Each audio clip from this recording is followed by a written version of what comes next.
Thank you very much. I apologize if we kept you waiting too long. I certainly am appreciative of your invitation to appear before you here today to talk about black child development under white supremacy. A very, very important topic indeed, because it is the root of many of the issues and problems that we discuss so often in these types of forums. I, of course, think it is very important that when we talk about the black child, that we have some idea of who or what the black child is. Because too often we hear people saying, I happen to be black. You know, as if black is something that fell on us, unfortunately, some misfortune, you know. And also there's the implication often in that kind of phrase that except for our blackness, we are just like everybody else. So consequently, we are colored people, you know, we've just been colored over, but in a sense, we are white people who just happen to be black. It's much deeper than that, ladies and gentlemen. The black child is unique. It is not a duplicate of the white child. It's not a colored rendition of white children. It's very important that you know that, because if you start off with that premise, no matter how good your intentions, you're going to do a disservice to your children. If you are going to do the right things about your children, you must know them, which means that you must study their history and their psychology. You cannot study the history of Europeans and the psychology of the European child and apply that psychology directly to black children. One of the major problems in education today is that we have a school system, and your children have inherited a school system that was designed to teach the white child. A school system that is based on the developmental psychology of white children. That psychology develops out of the history and experience of a people. Psychology, you must recognize, reflects the individual's history and experience. That is why if you go to a psychologist's office or psychiatrist's office or social worker's office, they must take your case history. They cannot reach into the files and get anybody's case history and say, now let me see and let me explain you in terms of this case history. They have to speak directly to you and get that information from you. Otherwise, they misinterpret you. Why do they get a case history? Because they recognize that to a very significant extent, the way a person sees the world, relates to the world, behaves in the world, the attitudes, feelings, and emotions, that person's abilities and so forth are intimately related to that individual's unique history and experience. The same thing is true of a people. The history and experience of African American people is not the history and experience of European American people.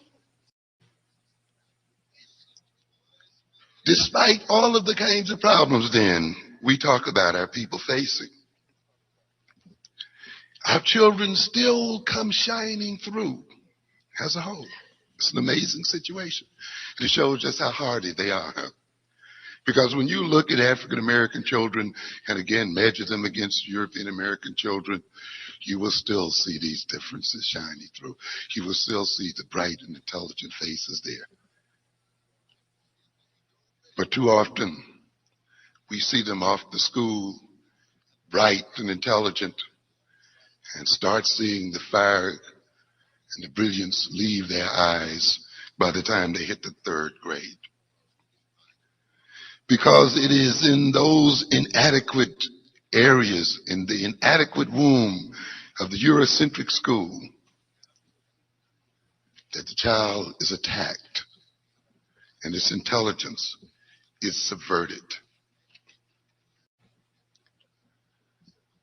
We don't have time today. Of course, when you read my later publication, I do spend a good time about intelligence because black people misunderstand what we mean by intelligence. We think intelligence is a score that you make on a test. We have chosen a European definition of intelligence, as we have chosen a European definition of education. We are still being educated to be servants. That has not changed. Not at all. The fundamental relationship African people have with Europeans today is exactly the same that we had when we were slaves. Yes. Why do I say that? Are you being educated for a job? For a trade? Is that what you're telling me? Is that why you're going to school? Who are you going to work for? For whose profit are you going to work? How is that different from our own slave great-grandparents working for their slave masters for the profits of their slave masters? Nothing has changed, ladies and gentlemen. Nothing has changed. That's right.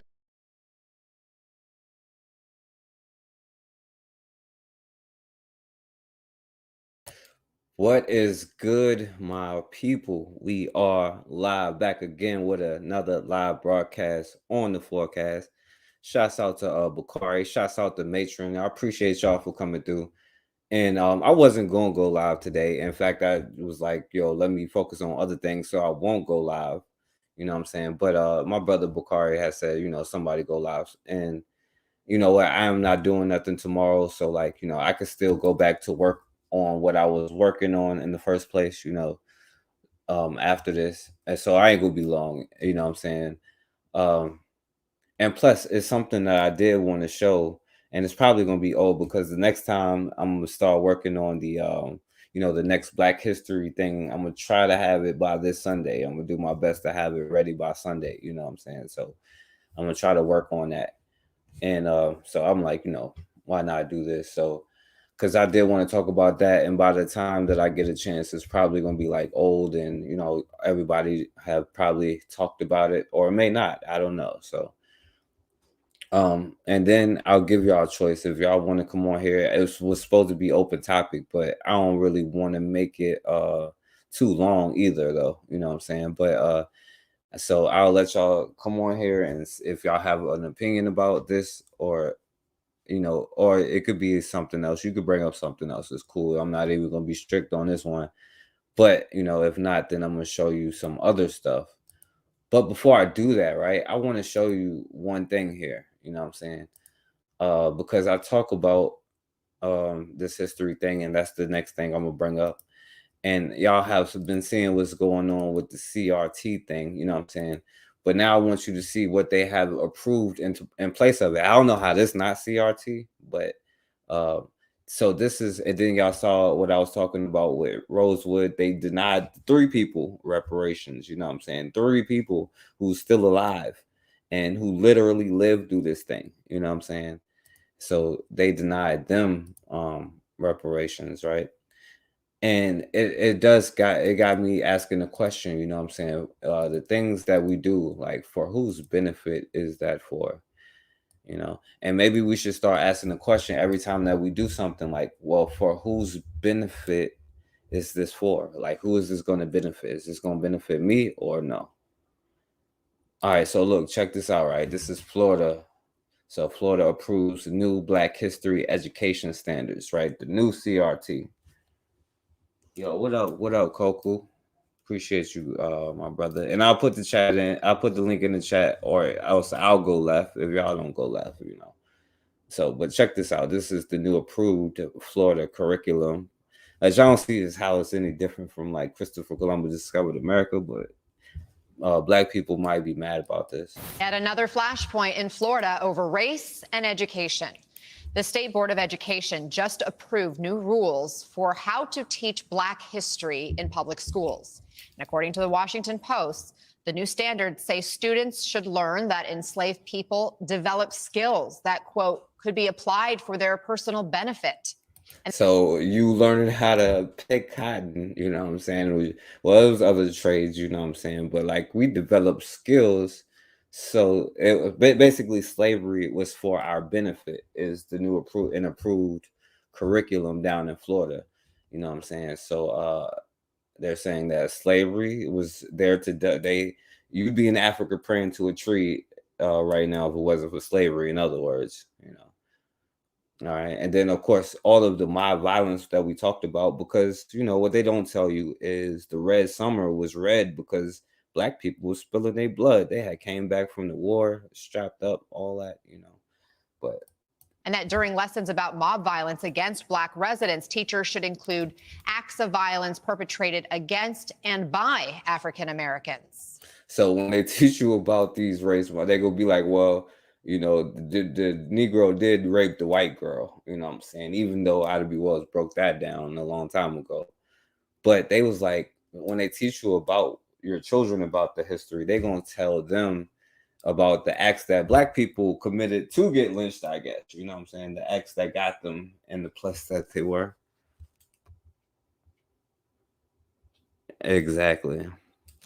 Yo, that's what they said. That's what the new and improved CRT is. I don't know how this is not CRT, even though CRT is banned, but this is the new and improved lessons. But I mean, it's not like my civics book in, you know what I'm saying, in 9th grade taught any different. Like, you know what I'm saying? If I didn't know any better, I'd be like, no, Christopher Columbus discovered America, for all I know. And, you know, that, you know, I have heard we be in Africa praying to a tree right now.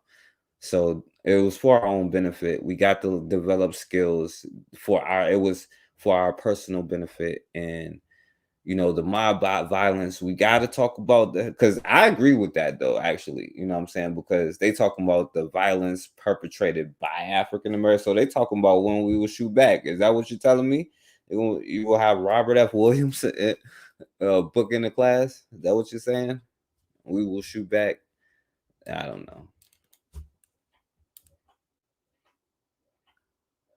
You're right. That's what I'm like. Are they gonna talk about when they actually fought back? All right. My guess is they're gonna be like, oh well, the Negro lynched somebody, and you know, they was stealing watermelons and stuff. You know, the same old stuff they talk about.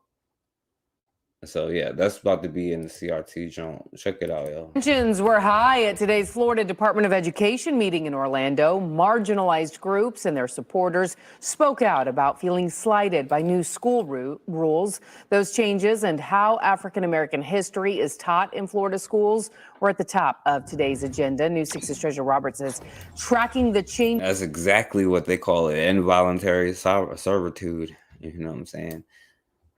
It's because that's still legal, right? You could be incarcerated, or you can just volunteer to be a slave. Why would you volunteer? Because damn, like air is like, you know what I'm saying, $200 a month at this point. You know what I'm saying? I can't afford air right now. Is tracking the changes to your child's curriculum live from the newsroom tonight for us, Treasure. Lisa, various groups believe the new academic standards for African American history will omit or rewrite key historical facts about the Black experience. Oh yeah, because they've done a great job of writing it right the first time, right? Despite heavy criticism, the Florida Department of Education approved new standards for social studies covering African American history. So what your children learn in class this upcoming school year will change. The new standards and before I play this, keep in mind, if your kids don't go to school a certain amount of days, the police gonna knock on your door and say, why ain't your kids in this school? You know what I'm saying? So this is that's what they forcing you to give them to learn. Truancy will take them away so they can make sure they get the coon chip installed. The new standards impact lessons for kindergarten students through high school. The kindergarten lesson will recognize African American inventors and explorers. One of the many high school lessons examines the range and variety of specialized roles performed by enslaved people. In the Department of Education meeting Wednesday, Florida. So we're gonna learn about Martin Luther King. We're gonna learn about the "I Have a Dream" speech and nonviolence. We're gonna learn about that part of Martin Luther King, not the Deacons of Defense part or any of that part. But we also gonna learn about Barack Obama. You know what I'm saying? But Ruby Bridges' book, hell no. We got to get that book out of here. We had a brother come on here and defend that nonsense. Got to get Ruby Bridges' book about what happened to her when she was in 5th grade. We got to get that out of here. But we can, this is approved, you know what I'm saying? We could do the same. They got the Hebrew to Negroes, John. So as long as they don't tweet about it while they in school, I guess they'll be good. They can read about it. Just don't tweet. People. In the Department of Education meeting Wednesday, Florida teachers objected to the new rules, asking the board to put the proposal on hold. Our students deserve to be equipped with a comprehensive understanding of our nation's past, even if the history is unpleasant. These new standards present only half the story and half the truth. When we name political figures who worked to end slavery, but leave anyone who worked to keep slavery legal nameless, kids are forced to fill in the blanks for themselves. No, Thomas Jefferson, they tell you right now. George Washington, Thomas Jefferson, they tell you there ain't no filling in the blanks. You know what I'm saying? Good old TJ, all right? They was the abolitionist. Let them tell it. Benjamin Franklin was the abolitionist. They was white nationalists. That's what, and I'll tell you, everybody used you. You know what I'm saying? I ain't even gonna go down that road, but that's a fact, matron. This is the reason why these schools is important. And I do want to finish these lessons and hurry up so I could send it to a school or something, or go do it myself, because that is a good idea, to teach it somewhere.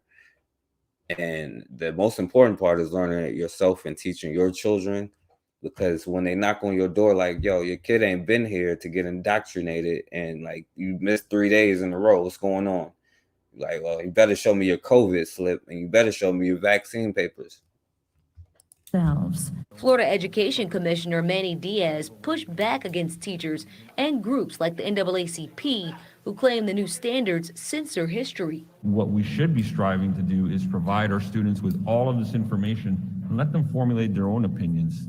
That is what true learning is. Shelby Salem, a sophomore at Florida Atlantic University, attended the meeting. So education. She's studying to be a teacher. Whenever I tell people that Let me stop before y'all start inviting this white bitch to the cookout, right?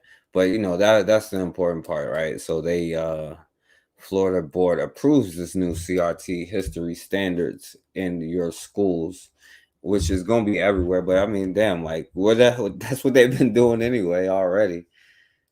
And so, that's why it's important to go down to the schools and do the stuff that we talking about. And now I did see this earlier on Facebook, you know what I'm saying? This is just another good reminder. If you see this is Lake Lanier.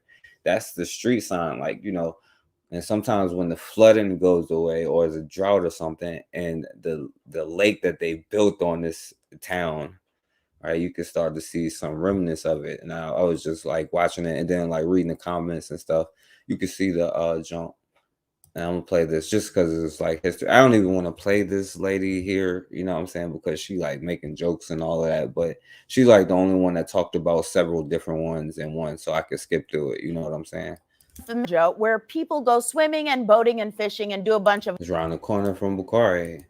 I ain't talking about other places. It was Black Forsyth County, and now it's a sundown town, right? And so it's like I said, that's another thing. I know in my city they did the highway thing, to where they built it right in between, where the black area is, and then where they had the downtown. It's still the theater is still there, and black people used to come down all the time, right? And then eventually we start calling it the Chitlin Circuit and trying to get into the mainstream area. But, all that stuff is still right there. They just built the highway right in the middle of it. You know what I'm saying? It's literally on one side of the highway, and then on the other is the hood, you know what I'm saying? The projects now. But and it's crazy because older people that still have their houses in the projects, you know what I'm saying? But it was, what that area used to be when they bought that house. right? And they still get respected and they still live there. They just never moved. And they have nice houses. They was big as hell. You know what I'm saying? We just understand everything that happened. You feel me? All right. Let me see something here. All right. I'm going to show this last thing, right? And then either I'm going to say, because the next things is negative. You know what I'm saying? And I guess I don't really want to show no negative stuff, but, you know, this is what I do, you know.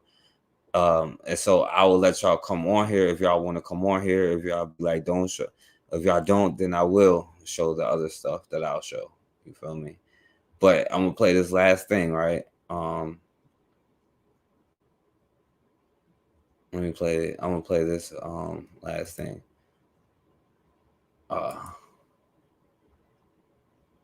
So yeah, I was talking about Recordings just got reparations. So Chicago suburbs begins 25K slavery payouts. You know what I'm saying? But hopefully I have the details here. To its African American residents for facing years of discrimination. Because it's talking about for the older people for facing years of housing discrimination. Reparations to its African American residents for facing years of discrimination. Clearly, this is a very controversial issue. Evanston, Illinois, set aside $10 million over the next 10 years for the reparations fund. There are a lot of critics who say this is just a government handout. Supporters say it's one step in the fight to address a history of wrong. They want to be a model for the rest of the country. And Nick is here with a closer look. Evanston is the first to do this, right? They are indeed, Adrian, and it could be a test run for the entire country. Communities throughout the country are keeping a close eye on Evanston, Illinois. That's because the Chicago suburb is doing what they said they were going to do: pay reparations to Black residents that dealt with discrimination decades ago, a move considered by many to be a test run. And it's supposed to be, and and I think hopefully I have the story here. I don't know, but I don't think I do. But they said for Black people who descended from slavery, you know what I'm saying? They didn't say ADOS or nothing, but they was like for African Americans and they're talking about the older people who really went through it. You know, well, we still going through it now. You know what I'm saying? If you look around your community, look around you. But they're saying what they would admit to right now is from the 60s, where these people actually lived, and they're saying, well, you are affected by it. And, you know, so this is what they're going to do. The entire country. $10 million over the next 10 years. It's the promise the Evanston, Illinois City Council made to its Black residents back in 2019. Of course, it's not the 40 acres and a mule, but it's a start. Evanston is the only municipality nationwide that is using a reparations fund to pay Black residents who were discriminated against and faced a lack of access to housing. To qualify, individuals must have lived in the city between 1919 and 1969 and were at least 18 years old. I'm exceedingly full of joy. See, like, now who the hell is alive from 1919 to 1969 that was 18 in those years? Sure, you had to be 18 in 1969. It's probably like 5 people, like, and we just saw what they did to like the couple 100-some-year-old people in Rosewood, you know. But I mean, even that kind of stuff, like, they be playing games with it, you know what I'm saying? And that should not be like like, oh yeah, well, we did it. Well, we paid the 2 people who's still alive and who was 18 in 1969. I mean, y'all good at math. How long ago was that? You know what I'm saying? You had to be 18. How old would that person have to be? Like 80 something? Exceedingly full of joy. Yo, what up, bro? To see that there are people who are recognizing people of color. It's a long process, but for those who were approved, they will receive $25,000. Of the 48 reparation recipients so far, some have decided to use that money for home improvements or mortgage assistance, as other cities like St. Paul, Minnesota, and Amherst, Massachusetts look to start their own reparations committee. Critics argue now, keep in mind, this is the news too, you know what I'm saying, and how they display it. But you know, I've always used news things for a reason because of how they talk about stuff and how they're trying to push it, you know. So they're saying 48 and they're like, oh, well, we just gonna use it for this and this, you know. But they can say whatever they want, you know. And they definitely ain't gonna tell you, well, yeah, I'm gonna arm the next revolution. They ain't gonna tell you nobody said that. But you know. Like St. Paul, Minnesota, and Amherst, Massachusetts look to start their own reparations committee, critics argue the reparations payments are simply government handouts. I've been saying this from day one that reparations is more than cash payments. And it's unfortunate that that has become a linchpin or a starting point for people who are against it. There's a myriad of other things in reparations. But in California, a decision to take up recommendations for reparations sits with the state legislature after a reparations task force. And then notice one thing that they're not saying, because like we gotta ask, like they said slavery was for our benefit. So like it got me thinking, like what are we doing? Is it for our benefit or is it not for our benefit, right? And I haven't heard nobody say like, well, we shouldn't be paying taxes or any of this, no other stuff, you know. And I say, right, they're going to pay for what they did one way or another. They're going to pay, and nobody can stop that from happening. Not another black person, nothing. You know what I'm saying? They're going to pay for what they did, you know. And, you know, I'll just, you know, I won't say no more about that. If y'all have an opinion about it, I'll let y'all talk about it. Sits with the state legislature after a reparations task force delivered an 1,100-page report to lawmakers and Governor Gavin Newsom. Included in the document, recommendations for dozens of policy changes and payments of up to $1.2 million to those who are descendants of black slaves or those who had relatives that arrived before 1900. The time has come. America must step up. It's not just the well-being of people of African ancestry. Now, and this is the thing, you have to be careful about what it is, you know what I'm saying? Like, as you saying, is you gonna let them be like, well, we offered to pay the people who was 18 in 1969, right, a payment over years, and they're probably gonna be died or whatever. Did we ask the question, does it go on to their children at least, right? Or did we just be like, okay, yeah, this is good enough, like Mr. Massa, you know what I'm saying? Like, as long as you recognize it. But I'm telling you, they are going to pay for what they did. You know what I'm saying? They're going to be offering you whatever they got, you know what I'm saying, when it comes down to it. But you can't stop that from happening. That whole part of it, you know what I'm saying, they are going to pay for it. You feel me? Just the well-being of people of African ancestry that is on the line. It is the very heart and soul of this country. Adrian and Mark, in each of these places where reparations are being considered, questions remain among them. Who will pay for it? And where will the money come from? As for the city of Evanston, they're funding their reparations program through marijuana and real estate transfer taxes. Back to you. All right. So that's for Illinois. That's how they're going to pay it. You know, however they want to play it. You know what I'm saying? Check this out. I should have picked one, right? But all right, so Black Americans. I'm gonna stop sharing because, like I said, if you want to come on here, I'll probably go live. I'll probably do it anyway. Hopefully it stops sharing this. All right. Yeah, it's messing up right now. And I'll put it in there. I'll probably still go left anyway and show like some negative stuff, you know what I'm saying? But if you want to have an opinion about this, you know what I'm saying, if it's worth it. Because I don't even like talking about this stuff and like arguing amongst ourselves because I'm still saying like what do we do, like, and who is it to benefit, for whose benefit? And every day that we wake up, and we should ask ourselves, right, for whose benefit am I doing this? Am I slaving to make, you know what I'm saying, Massa rich? You know what I'm saying? And is that for my benefit? Because I learned some skills, all right? I learned how to be a blacksmith for Massa. You feel me?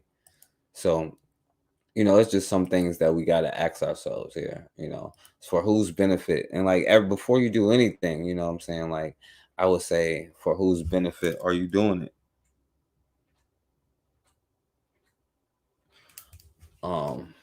Oh yeah, this dude probably about to come on here and troll, but like if you do that, like, you know what I'm saying, like, and like I said, I'll put the link in the chat if my computer start messing up.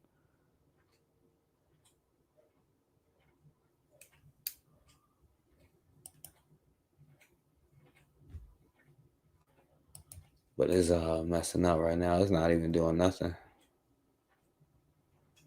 because I know I pulled up this article. I probably should have not did that first.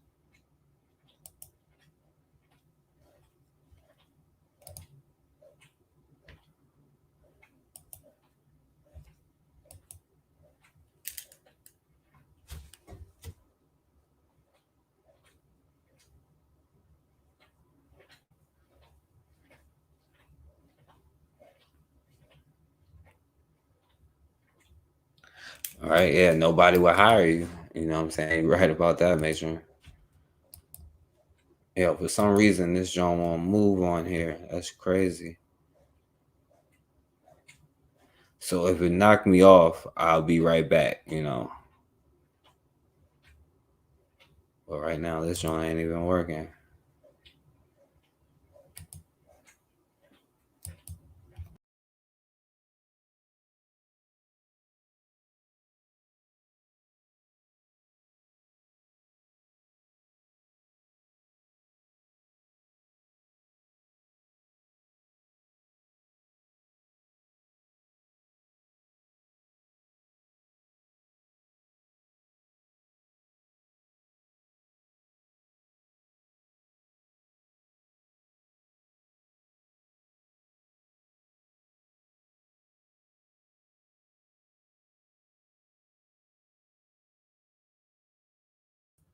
All right, yeah, my bad, y'all.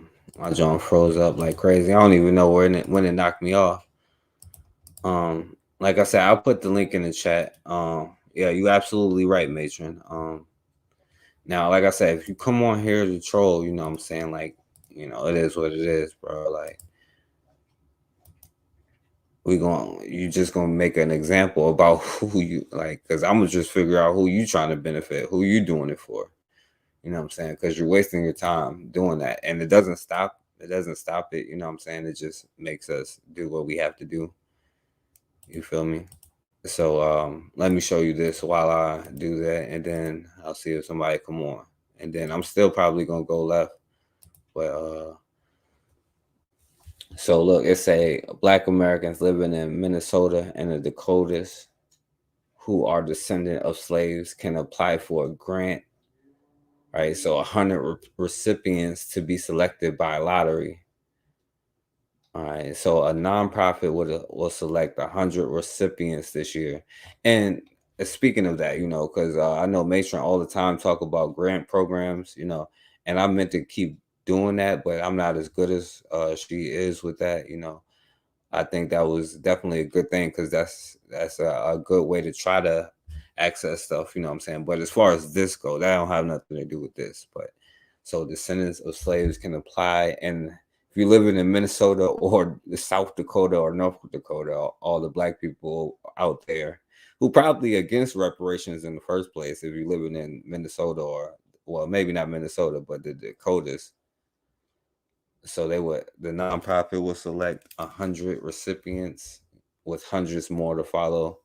They must be a descendant of slave trade in Minnesota or the Dakotas, which doesn't make sense. The stuff that they're saying, like, you know, even the way that they're wording it, it doesn't even make sense. You feel me?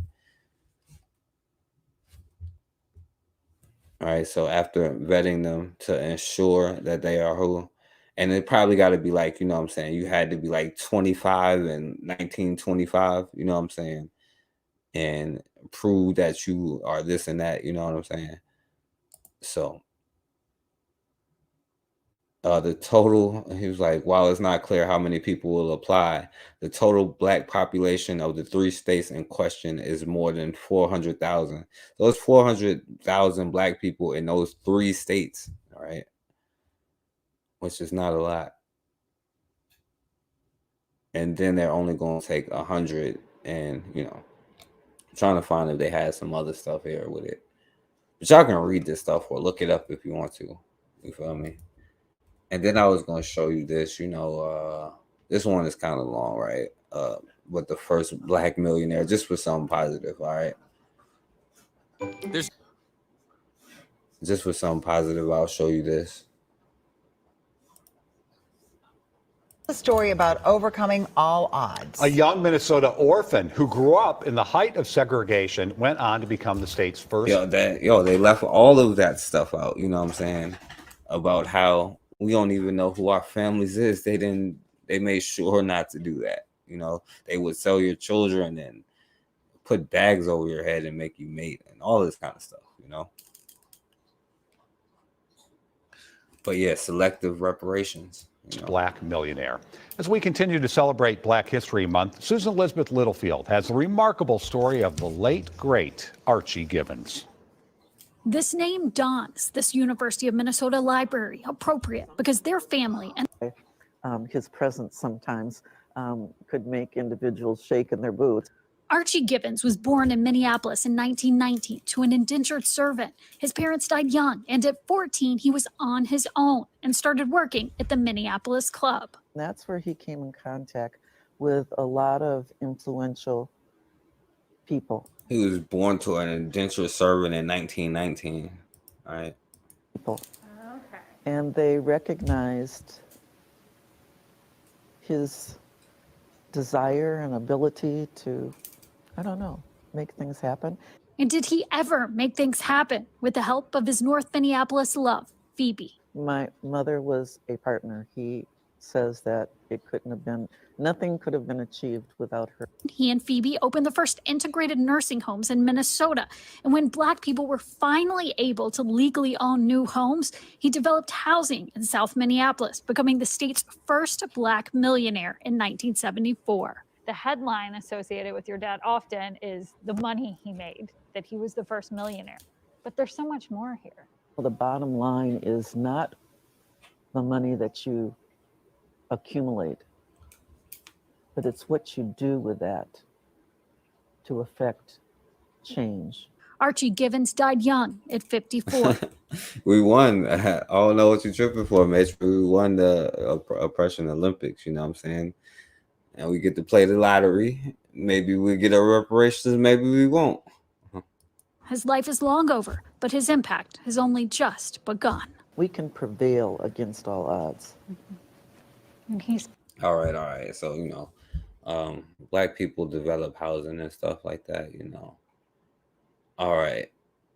So, okay, then I'm going to go into the negative stuff, all right? Then I'm not going to be long. I'll go left if y'all don't go left, you feel me? I'll start with this one, right? Because this is the police, right? So they making a mock grave of a brother they killed, you know what I'm saying? They got the Trump flag and all that stuff, but, While working on a separate case regarding a graffiti lawsuit. The attorney says they released it to the public first through the Seattle Times because the people of Seattle have body cam footage from inside the East Precinct on January 1st, 2021. You see officers get up to respond to a call. On the wall, a Trump 2020 flag. As officers are leaving the room, the body cam catches a mock gray tombstone above the microwave with the name Demarius Butts, a man shot and killed by Seattle police. I was horrified. I was disgusted. The Seattle Community Police. All right, so y'all probably be like, well, that's nothing. So I'm not going to even talk about that, right? They're just making fun of the kid who he shot, you know what I'm saying? So look, this dude here, because we were talking about defending yourself. So this crazy white boy, stabbed the brother in the back here. And the cops did not charge him with murder. Racially motivated violence that is thus far receiving almost no attention, not just at the national level, but yeah, and probably so he could take care of old Miss Ann, so he could take care of Carolyn Bryant when she got cancer. You know what I'm saying? Out of the love of his heart. But this stuff is supposed to make y'all mad, but I'm starting to be like, yo, it's making y'all more scared. I don't know. Almost no attention, not just at the national level, but even at the state or local level. Very little information has yet come out about this. So this is John Roan Jr., a Black man who was apparently killed by a white supremacist, or an alleged white supremacist, Sean Tonkin, outside of Kansas City. Alleged. He a white nationalist too. You know what I'm saying? The white nationalists who killed him, the alleged supremacists, right? They both just white nationalists, both of them. Same thing. gas station on the 4th of July, just before 2:30 p.m. And what witnesses have revealed so far about what happened is shocking. What's more shocking is how little legally has resulted from this. So witness accounts and court records offer a bone-chilling narrative of the murder. This is coming from the KC Defender, what appears to be the only journalistic outfit that has talked about this story. The vicious act was a display of racial hatred as Tonkin made his intent clear to multiple eyewitnesses. Roan's sister recounts the harrowing words spoken by the murderer before he launched his attack, including the question, "Do you want to see a white man F up an N-word?" So he was not hiding the racial component of this, and he was perfectly willing to do both the violence as well as talking about his motivations in front of multiple people. Now, when emergency responders arrived at the scene, they found Roan inside the gas station, unresponsive and suffering from multiple stab wounds to the chest, which proved fatal. Here is a photo of Sean Tonkin, the alleged assailant. Now, I know you've probably seen a white boy like this before. Like, even if you think all of this stuff is fake, it's somebody else who's doesn't look like you, who actually believe in it, and they might try you. So in whatever case, you want to be prepared. You know what I'm saying? Like the sister, she was in the, you know what I'm saying, the place, the dog hospital, you know what I'm saying? But she was prepared and she went home. You know what I'm saying?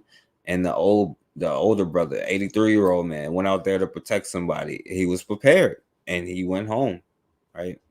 So Jackson County court documents reveal Tonkin was allegedly found with a folding knife emblazoned with an American flag on the handle. How patriotic.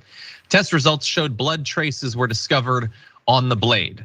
Now, all of this horrendous. And it would also seem, based on all that we have just heard about this, that the next steps legally would be very easy to predict.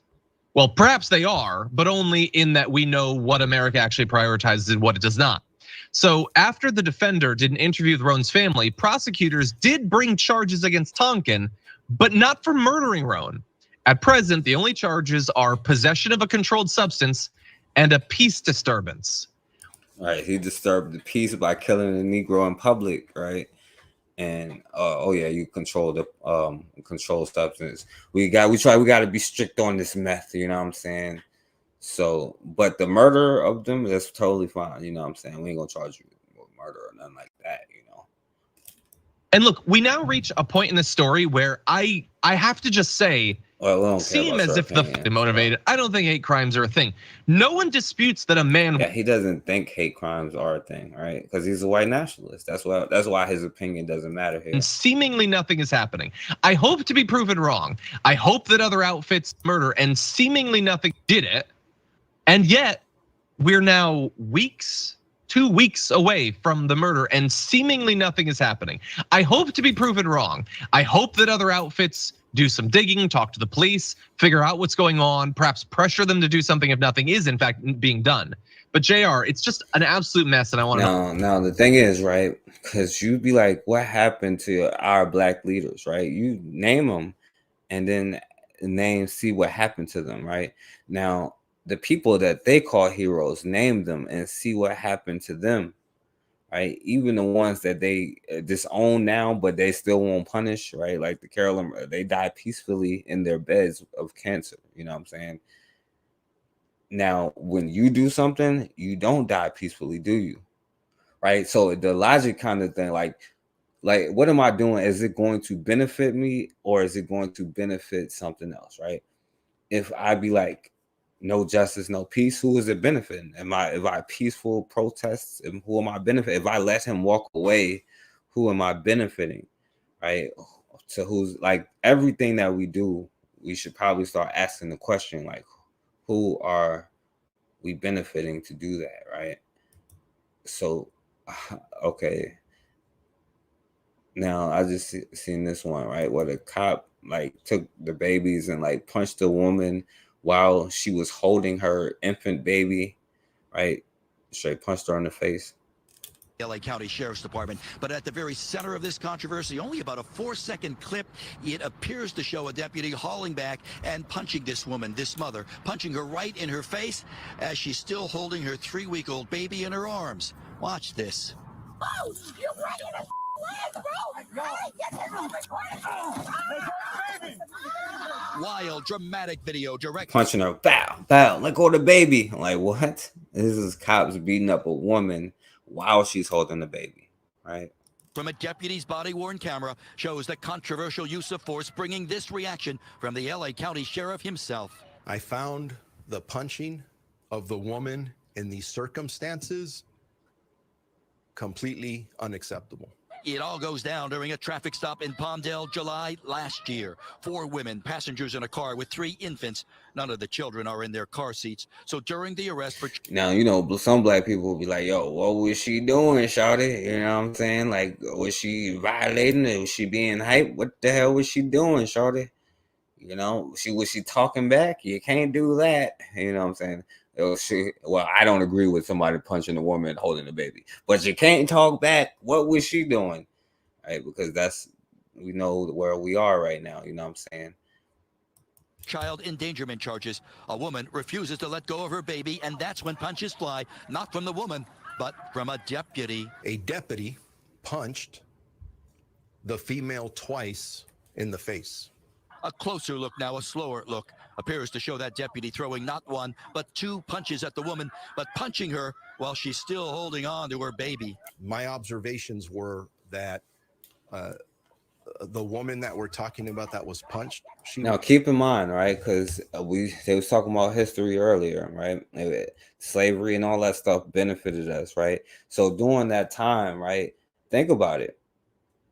Brother, we stood around and watched them take the baby out of our sister's arm, watch them beat a woman while she's holding. It could even be our baby, right? We saw them walk into the cabins that we stand in their backyards, you know what I'm saying, and molest our women anytime they want, right? They may have a visitor coming in, so, you know, you just sit there and you watch, you feel me? Like, now this is supposedly for our benefit. I'm just saying, like, I understand the question is, right, what do we do? And see, that's how we start making excuses, be like, well, what did this black person do now? You know what I'm saying? Now, I don't agree with what they did, but what did you do to make them had done this to you? Right? Because we know, my brother MG2 mentioned it, Drapetomania, right? You best come back on the plantation for Master see you. You shouldn't have ran. That's why you're getting whipped. I tried to tell you, keep your eyes to the ground. Master don't play that, right? But the question ultimately is, what is you going to do besides making excuses, right? You going to sit there in the cabin with your head down and saying like, well, you know, you shouldn't have looked so appealing to him, right? Or whatever excuse. The woman that we're talking about that was punched, she was still holding the infant. Yo, MG2, what up, bro? All right, Bukhari. One of her arms. Yo, Bukhari, give me 1 second, because it's 2 joints, one joint, one last joint. She was struck in the face. The fallout from the controversial video already bringing sharp reaction. This from Black Lives Matter LA. Sheriff's deputies once again in Lancaster abusing black women. This is what we've heard from our folks out. I can't believe this. This is 1723. Oh, I'm sorry. Oh, 2023. I can't believe this is still happening. Lord have mercy. In the Antelope Valley for years, that sheriffs in the Antelope Valley specifically target black people. And the LA County Supervisor. Oh yeah, absolutely, Matron. You know, they are the patty rollers, you know what I'm saying? That's what they call them, you know what I'm saying? Run inward, run, the patty rollers coming. They gonna get you. And you better not talk back either. But the question is, right? Like, what are you going to do about it? Are you just going to sit there and just let them? Well, you shouldn't have said nothing. You should have just said, yes, sir. No, sir. You know, I just going home, sir. That's what you should have said. Because, you know, we have to have this conversation with our children, right? They call you know, like everybody knows the DWB. Do you know what DWB means? Right? I'm pretty sure that y'all know. We got to have this conversation with our children that when they come pull you over, make sure you say, yes, sir, no, sir. Don't reach for nothing. Have everything right there. Do you know why? Because we don't have the courage to make it be consequences for such thing happening, right? Instead, we're gonna be like, did you say no, sir? Did you say yes, sir? Did you look them in the eye? Right? Did you laugh and not put your head in the barrel? What did you do wrong? That's what we say. The LA County Supervisor, Catherine Barger, calling the video gut-wrenching, saying, quote, "My heart aches for the children we see in this video and for their mothers." In the Antelope Valley, there's been calls for more accountability and transparency. We're seeing some of those calls being addressed today. But it seems that transparency takes time. Here, it comes a full year later, following the controversial This happened last year, by the way. In the past, they still patrolling probably. We could go out there and protest and be like, we want these cops fired. Or, you know what I'm saying? I'm pretty sure they have wives and children, you know what I'm saying? And sometimes, like, I've learned, right? You know, I've never got bullied, right? You know, because somebody tell a joke, you tell a joke back, you know what I'm saying? If somebody pushes you, you push them back. If somebody hits you, you hit them back, you know what I'm saying? So I've never been bullied in my personal life, you know what I'm saying? But what I do know is, if somebody can take your lunch money every day, why would I stop? I want your lunch money. I'm hungry. It was brought to my attention by one of our area chiefs over the weekend. All this as the deputy involved has now been relieved from duty, and he could be facing criminal charges and maybe even federal charges. I have directed our Oh, Lord, he may be pressing charges, so the Lord works in mysterious ways. Professional Standards Division to refer this incident to the District Attorney's Office for criminal consideration.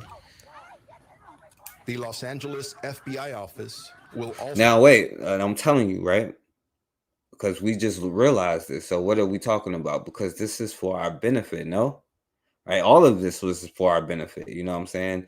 Not obeying the patty rollers, suffering from drapetomania, you know what I'm saying?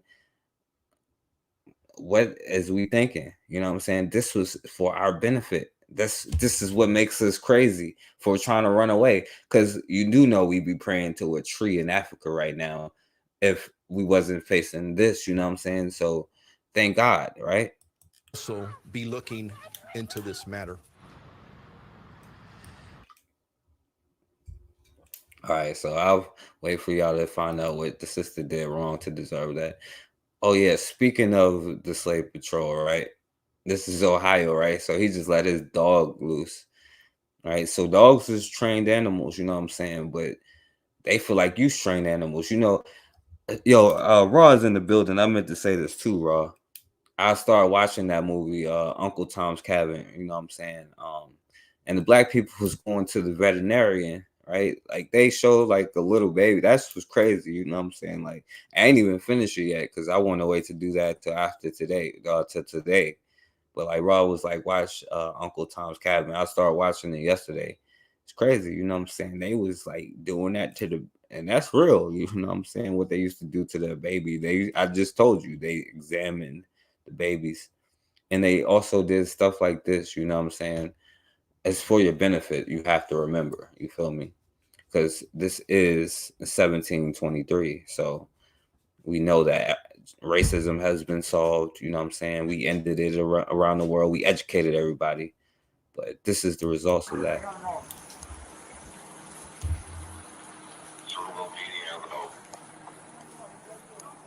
That's a dog. Come to me. You don't one bit. On the ground. You're gonna get bit.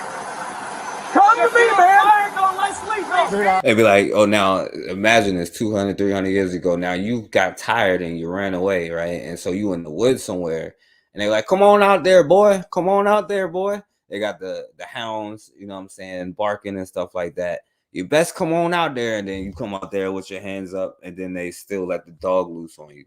Do not let them, don't release the dog. Do not release the dog with his hands up. Do not release the dog with his hands up. What you mean, Shanique? I found you about what? Yeah.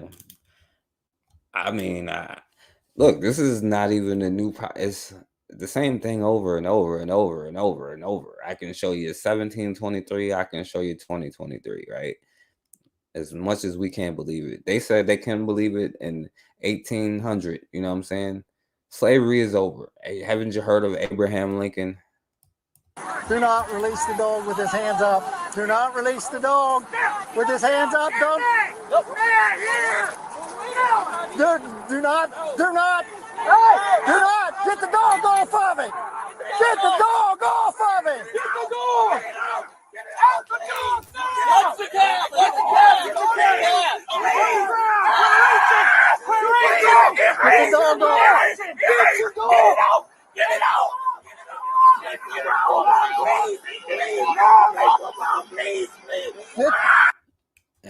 I would think of that scene from whatever one, Mandingo or whatever one it was, you know what I'm saying, when he was like, oh, you catching me just as good as the Peckaway. He was like, and then they was lynching him. But in real life, yeah, they stick the dogs on you. This is no different. Instead of, some probably did say, get the dog off him. That's whatchamacallit property, you know what I'm saying? Today they'd be like, he's property of the state property, right? We'll make a movie about that and, you know what I'm saying, and celebrate it. But that's what he is. So he's state property. But yeah, that's just like, yo, what happened? They let the dogs eat you. Yeah, they let dogs eat you in 1965, bro. What? I don't understand.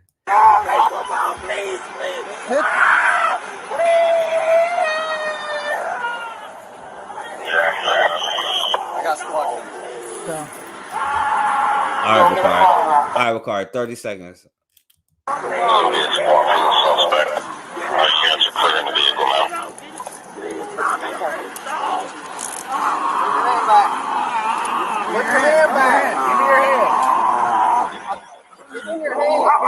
Tie him up. Get the rope, Johnny. Get the rope. You know what I'm saying? We ain't gonna string them up here. We're gonna take them back to the plantation and see what they want to do with them. They might just enslave them or put them in jail, right? I'm talking modern terms. Lock them up and make them do prison labor for 23 cents an hour. Get the first aid.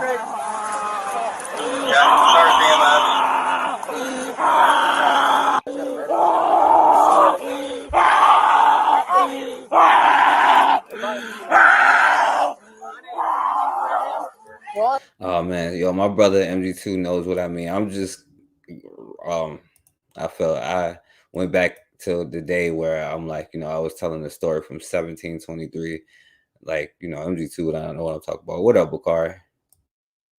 What's going on, man?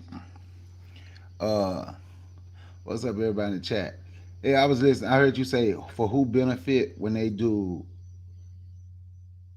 peaceful protests. I'm not a fan of peaceful protests, but it was a strategy used. But today, peaceful protests, they feel they're doing in the benefit of black people, because everybody remember what has happened. Watch this. How many people in the chat got at least one gun with 1,000 rounds? I'll wait. How many people? You can't go to a gunfight with your fists, and now they got robots. So if we ain't preparing to defend ourselves, if we ain't preparing to take care of, because I'm wondering how many people gonna answer that question. People probably ain't gonna answer. They're gonna say they don't want nobody to know, or they just don't have it. But you can't go to a gunfight with your fists. They tell you that all the time. Don't take a knife to a gunfight, right? So they feel they're doing, and they armed to the teeth. So they feel they're doing a benefit for black people, whether I'm a fond of it or not. That's what I was just talking about, understanding. I understand why they do it. Because if them white folks decide, because all of them, 98% of them got guns with a lot of bullets. If they decide to come ride through the neighborhood right now where most of the people live, right, in this chat and all, how many black folks ain't gonna be able to do nothing but run and hide? So if we're gonna say something about it shouldn't be peaceful, right? We have to do something to be prepared for it to not be peaceful. I don't agree with peaceful protests, but I understand, I most definitely understand why it's peaceful. We still remember, if we go to talking about what black people did in this country, watch this. How many people in the chat know what Mount Bayou, Mississippi is? And I'm gonna talk about that because that's where I'm from.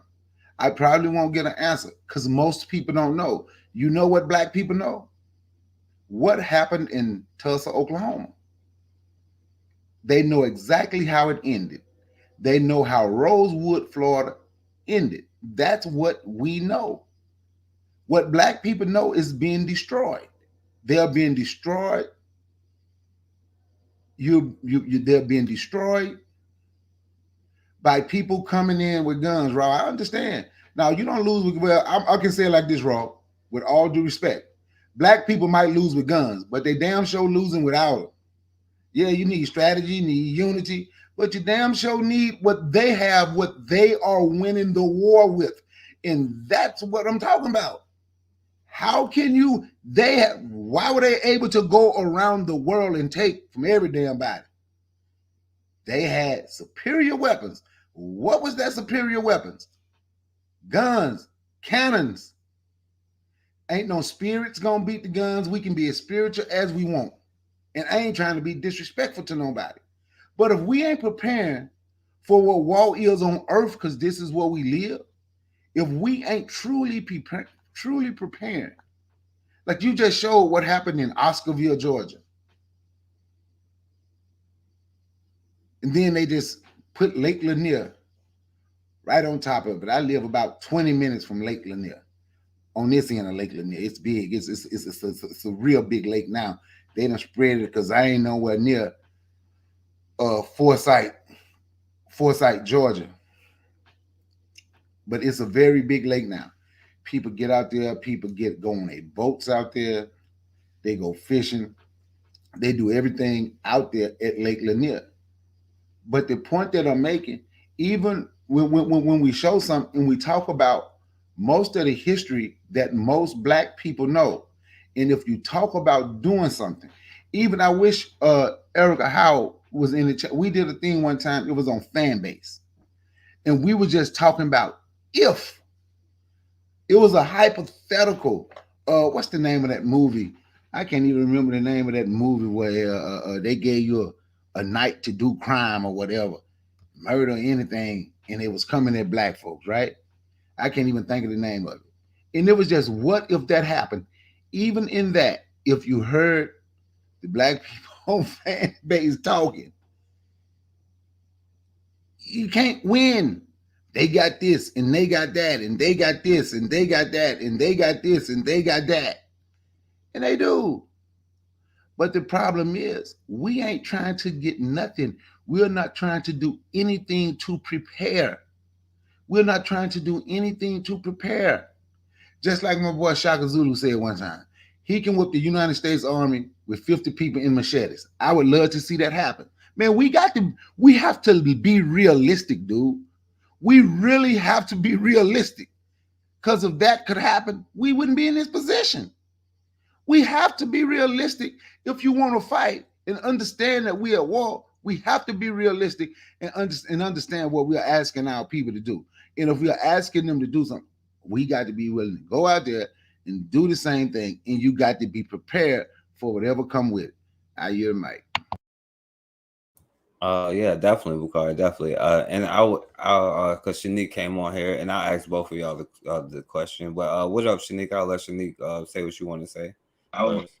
Hey, Forecast. I came on because I don't want to shy away from saying what I believe, but I don't know a solution that the majority of our people believe, because we're so fragmented in our deepest beliefs. Because if you ask Nat Turner whether they had a fighting chance, it was a given, because he believed that it was his right from Yah that they had a fighting chance. The issue is, are you willing to fight till death? Well, we're dying anyway. So at the end of the day, we only get one life and one death, and then the judgment. And the judgment, that comes from someone. We didn't evolve. We didn't come from primordial sludge. We came from a creator. I believe I came from a creator. And I believe that the reason we even went into slavery was because of a punishment, because we do what we've been doing, which is worshiping everything that creeps, crawls, wood, stone, anything except the one true creator. I don't believe that everyone that exists believes in Yah and has been a servant of his. So that's probably why we all are not being treated the same way. They're not in slavery. They weren't in slavery. They aren't subjected and treated the way that we are because they are not us. I know wholeheartedly I am a child of the Most High Yah. And as far as what has to happen, there will come a time for every one of us where you won't know what it is you have to say or do, but you know that being afraid for your life is not going to be what it involves. So I don't know if it's about a program. I don't know if it's about a march. I know that until we get on the same page about worshiping, if my people who are called by my name do not seek the Father, and that's not scripture, that I just started it and left it. But if we don't seek the Father collectively as his children, then we just wind up falling to the wayside. But his word doesn't go without a resolution. It will not fall. He said those who brought into slavery will go into slavery, and there will be blood to the bridle of the horse. So when we see all these people who are not Israel, who are not us, that are dealing with catastrophic things happening in the world, it's not my hand. There used to be a time we would call things an act of God. So we know that he works, that he does things, and he will do things. But we also have to do things. The Maccabees didn't sit and think that just Yah was going to do things. But you don't get through the Red Sea without actually walking, without actually not being afraid of leaving behind the life you had. And if our life is just about leaving this life behind and moving forward unafraid to die, that's how we have to do it. But it can't be asking old master or new master or any of them for anything, because they weren't the reason that they even had the power to do what they did to us. It is not of their hand that they were able to subjugate us. It is because of God that they were able to subjugate us. But at this point, 400 years is over. 1619 project, 2019, things change. So, I mean, the world hasn't been the same since then. We've seen a shift, and it's a metaphysical, it's a physical. And I think a lot of people are ignoring that because we're so concerned with, oh, well, I don't believe in this and I don't believe that. Do you believe in getting killed? Because that's happening. Do you believe in being poisoned? That's happening. Do you believe in being forced to take things that you don't want to take and having no agency over your own body? That's happening. So for me, the leap to believe in the Most High and having full faith that he has my life in his hand and whatever he wants me to do is what I'm gonna have to do. That's it. As far as whether I have to go and stand up about reparations, I don't want their money. I remember a guy said on the internet, he said, we don't want their money, we want their blood. I don't have to want any of it because the Father says he's going to give it to us, because it wasn't us that is the issue. It was him that was the issue. They went and did beyond what he intended. So they'll pay. It's in scripture. I believe that wholeheartedly. I don't have to march. I don't want anything they have to offer. I really don't. I'll yield for now. All right. And before I say something to that, right, my good brother MV2 came on here, and I definitely want to hear what he has to say before I say what I would say. All right. Hey, peace, everybody. Hope all you guys' health is good in the whole 9 yards. Shanique, I wish I had your spirituality and your spiritual guidance. As my dad sang back when I was a child, and I brought it to you guys a long time ago, praise the Lord and pass the ammunition. Okay, that's what they used to say back in the 40s when my dad and my uncles were in their so-called war. That's the spirituality I sign up for, is praise the Lord and pass the ammunition. I heard that song damn near every day when I was a child. The thing is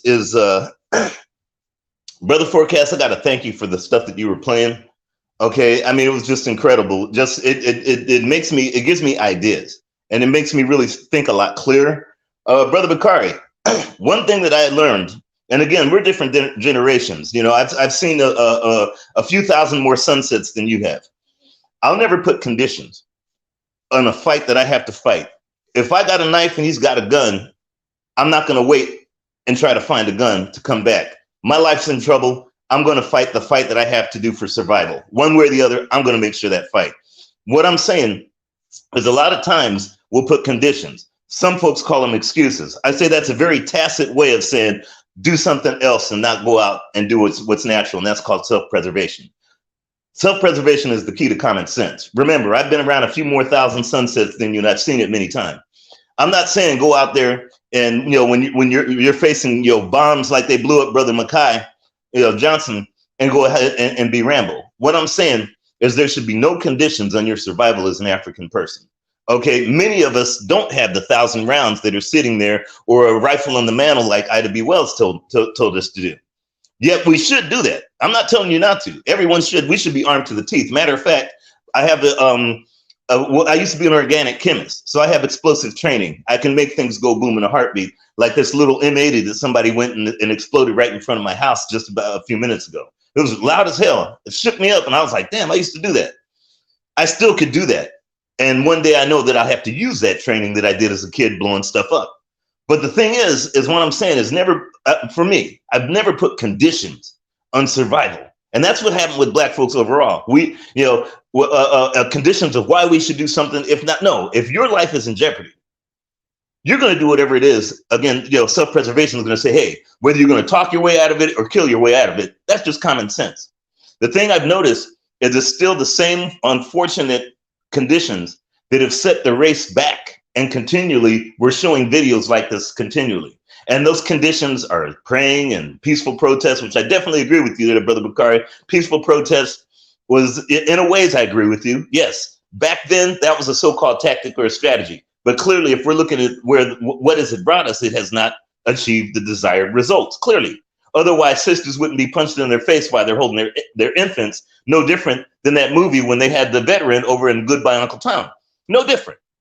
Okay, the thing is what achieves results? Makai Johnson achieved results. Okay, Al-Qaeda achieved results. Mark Essex achieved results. Robert F. Williams achieved results.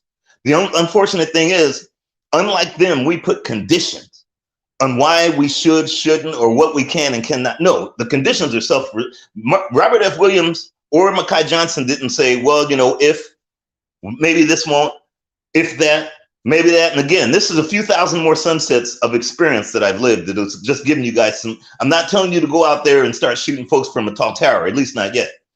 What I'm saying is, as Malcolm X said, by any means necessary, I like to remix it, by all means necessary. Because you're at a war that many of you don't even understand. You can't even conceive the wars that you're in. We see it over here on the so-called YouTubes of us getting marginalized and beaten by folks. But many of you don't even recognize that there's a more covert asymmetric war going on, even for your children, even for your lives, the food you eat. One of the things I have to ask you guys, okay, it's good. I'm not saying don't arm yourself. You should arm yourself to the teeth. Okay, I mean, that should be it's just common sense. But how many of you guys are out there working out every day? None. Zero. I'm gonna say it again, zero. How are you gonna fight a fight? Let's put it this way. Jordan Neely learned the hard way with somebody else who had the upper hand because he's out there working out. Okay, that white boy that went and killed that cracker that killed that brother, he didn't bring a gun to him. He stabbed him. So there's no conditions when they go ahead and attack us, punching our infants, stabbing brothers, or choking them out on a train.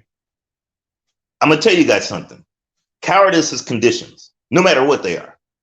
You have to fight. I don't care how you fight it. I don't care who you have to kill. I don't care what you have to do, whether it's their families or them. Mafia might have not been able to shoot somebody right away, but you best believe that family that caused them problems, somebody in those families died. And once you put conditions on your survival, I'm gonna say this much: you don't deserve that survival, only the conditions. I'll pass the mic. Yeah. All right. So yeah, and I definitely agree with you, MG2. And I was gonna say something, but I forgot. Because you said a couple of things, and I want to be real quick. So because I want to go around and because you said a couple of things, and that was also pertaining to the question I have, And even I have to say this though, like even I would say be careful with saying like cursed or like punished. It makes it seem like we almost have no power to come what it is, you know what I'm saying? Because like MD2 was just saying, is nobody else that's going to do it But us, oh yeah, that's what I was gonna say. Like chemistry is actually fun, you know what I'm saying? Like it's a fun thing to do, you know what I'm saying? And even something as simple to make as a Molotov cocktail, you know what I'm saying, was something that was used, like Ida B. Wells said, the times where they won't lynch is when they was armed and shooting back, because they may have been afraid to face their military. And this not to Shanique, I'm just talking, you know, but you know, times to face their military that they protected themselves. Those was the times that they survived the most, you know what I'm saying? And so, and this goes, and y'all can say anything y'all want to everything somebody said, but all I'm saying is like be careful when you say, you know, cursed or like you know, like we're being punished, because you know, I'm not even gonna go into any of that. And the question that you asked, like what can we agree on the most, I bet you that I could probably get the most yeses if I'd be like, yo, we agree that we should be protecting our children. Do you agree? Most people would say yes, you know what I'm saying? Unfortunately, you know, we went through slavery and that wasn't enough, you know what I'm saying? So the question I want to ask you, and I'll start with Bakari, you know, because I was showing how Florida is, they're bringing back the CRT, you know what I'm saying? And y'all both mentioned like Robert F. Williams, right? And they were saying how, well, you know, of course slavery is for your benefit, you know what I'm saying? And that's why I'm saying, and I'll ask y'all this as the last question, but I'll ask you this question now, right?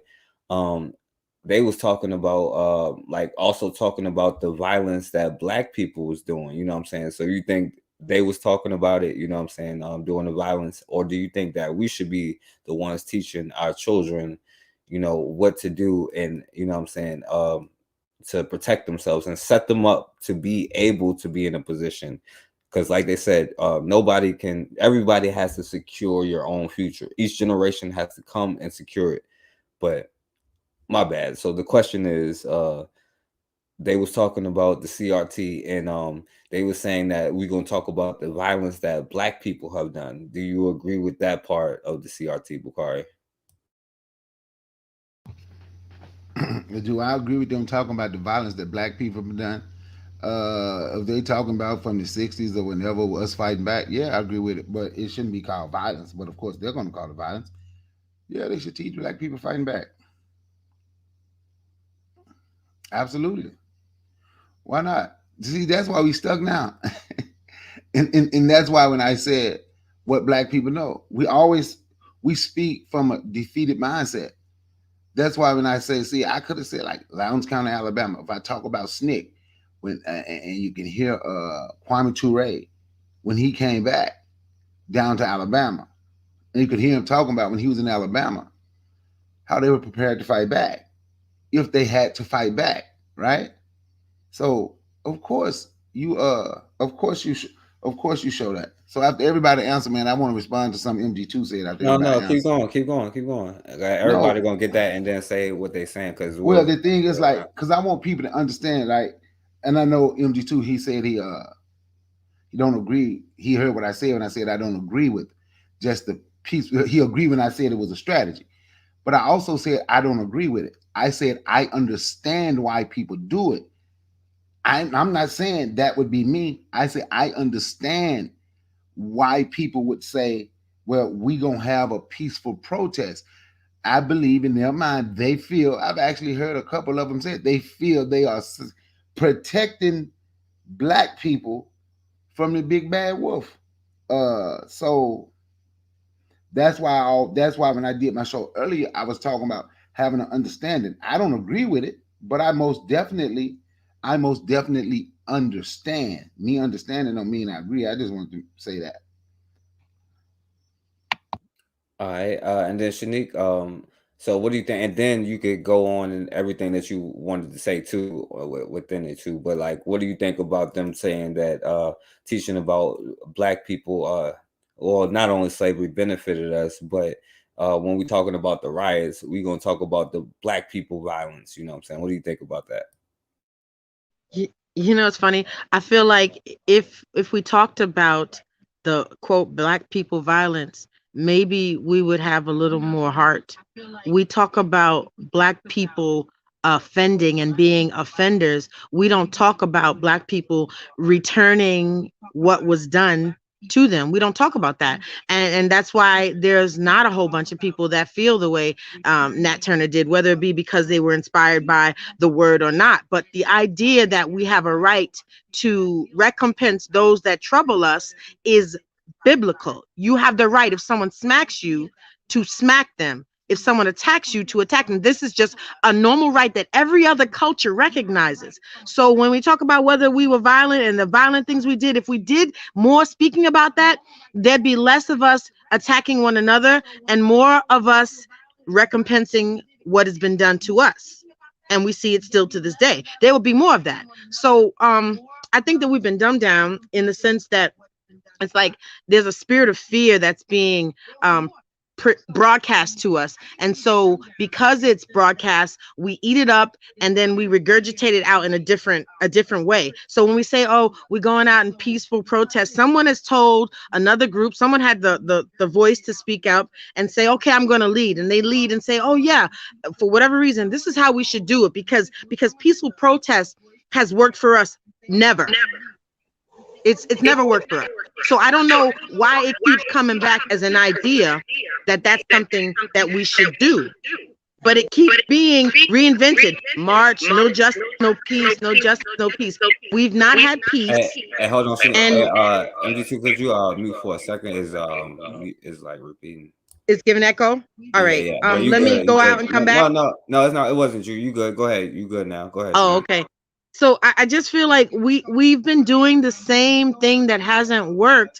And the one thing that everyone seems to be fearful of doing is actually seeking the Most High. I mean, everyone goes to church. I don't know what that's done for people, because they sit in churches and there are individuals that are rich because of it. And the rest of us are still in the same condition.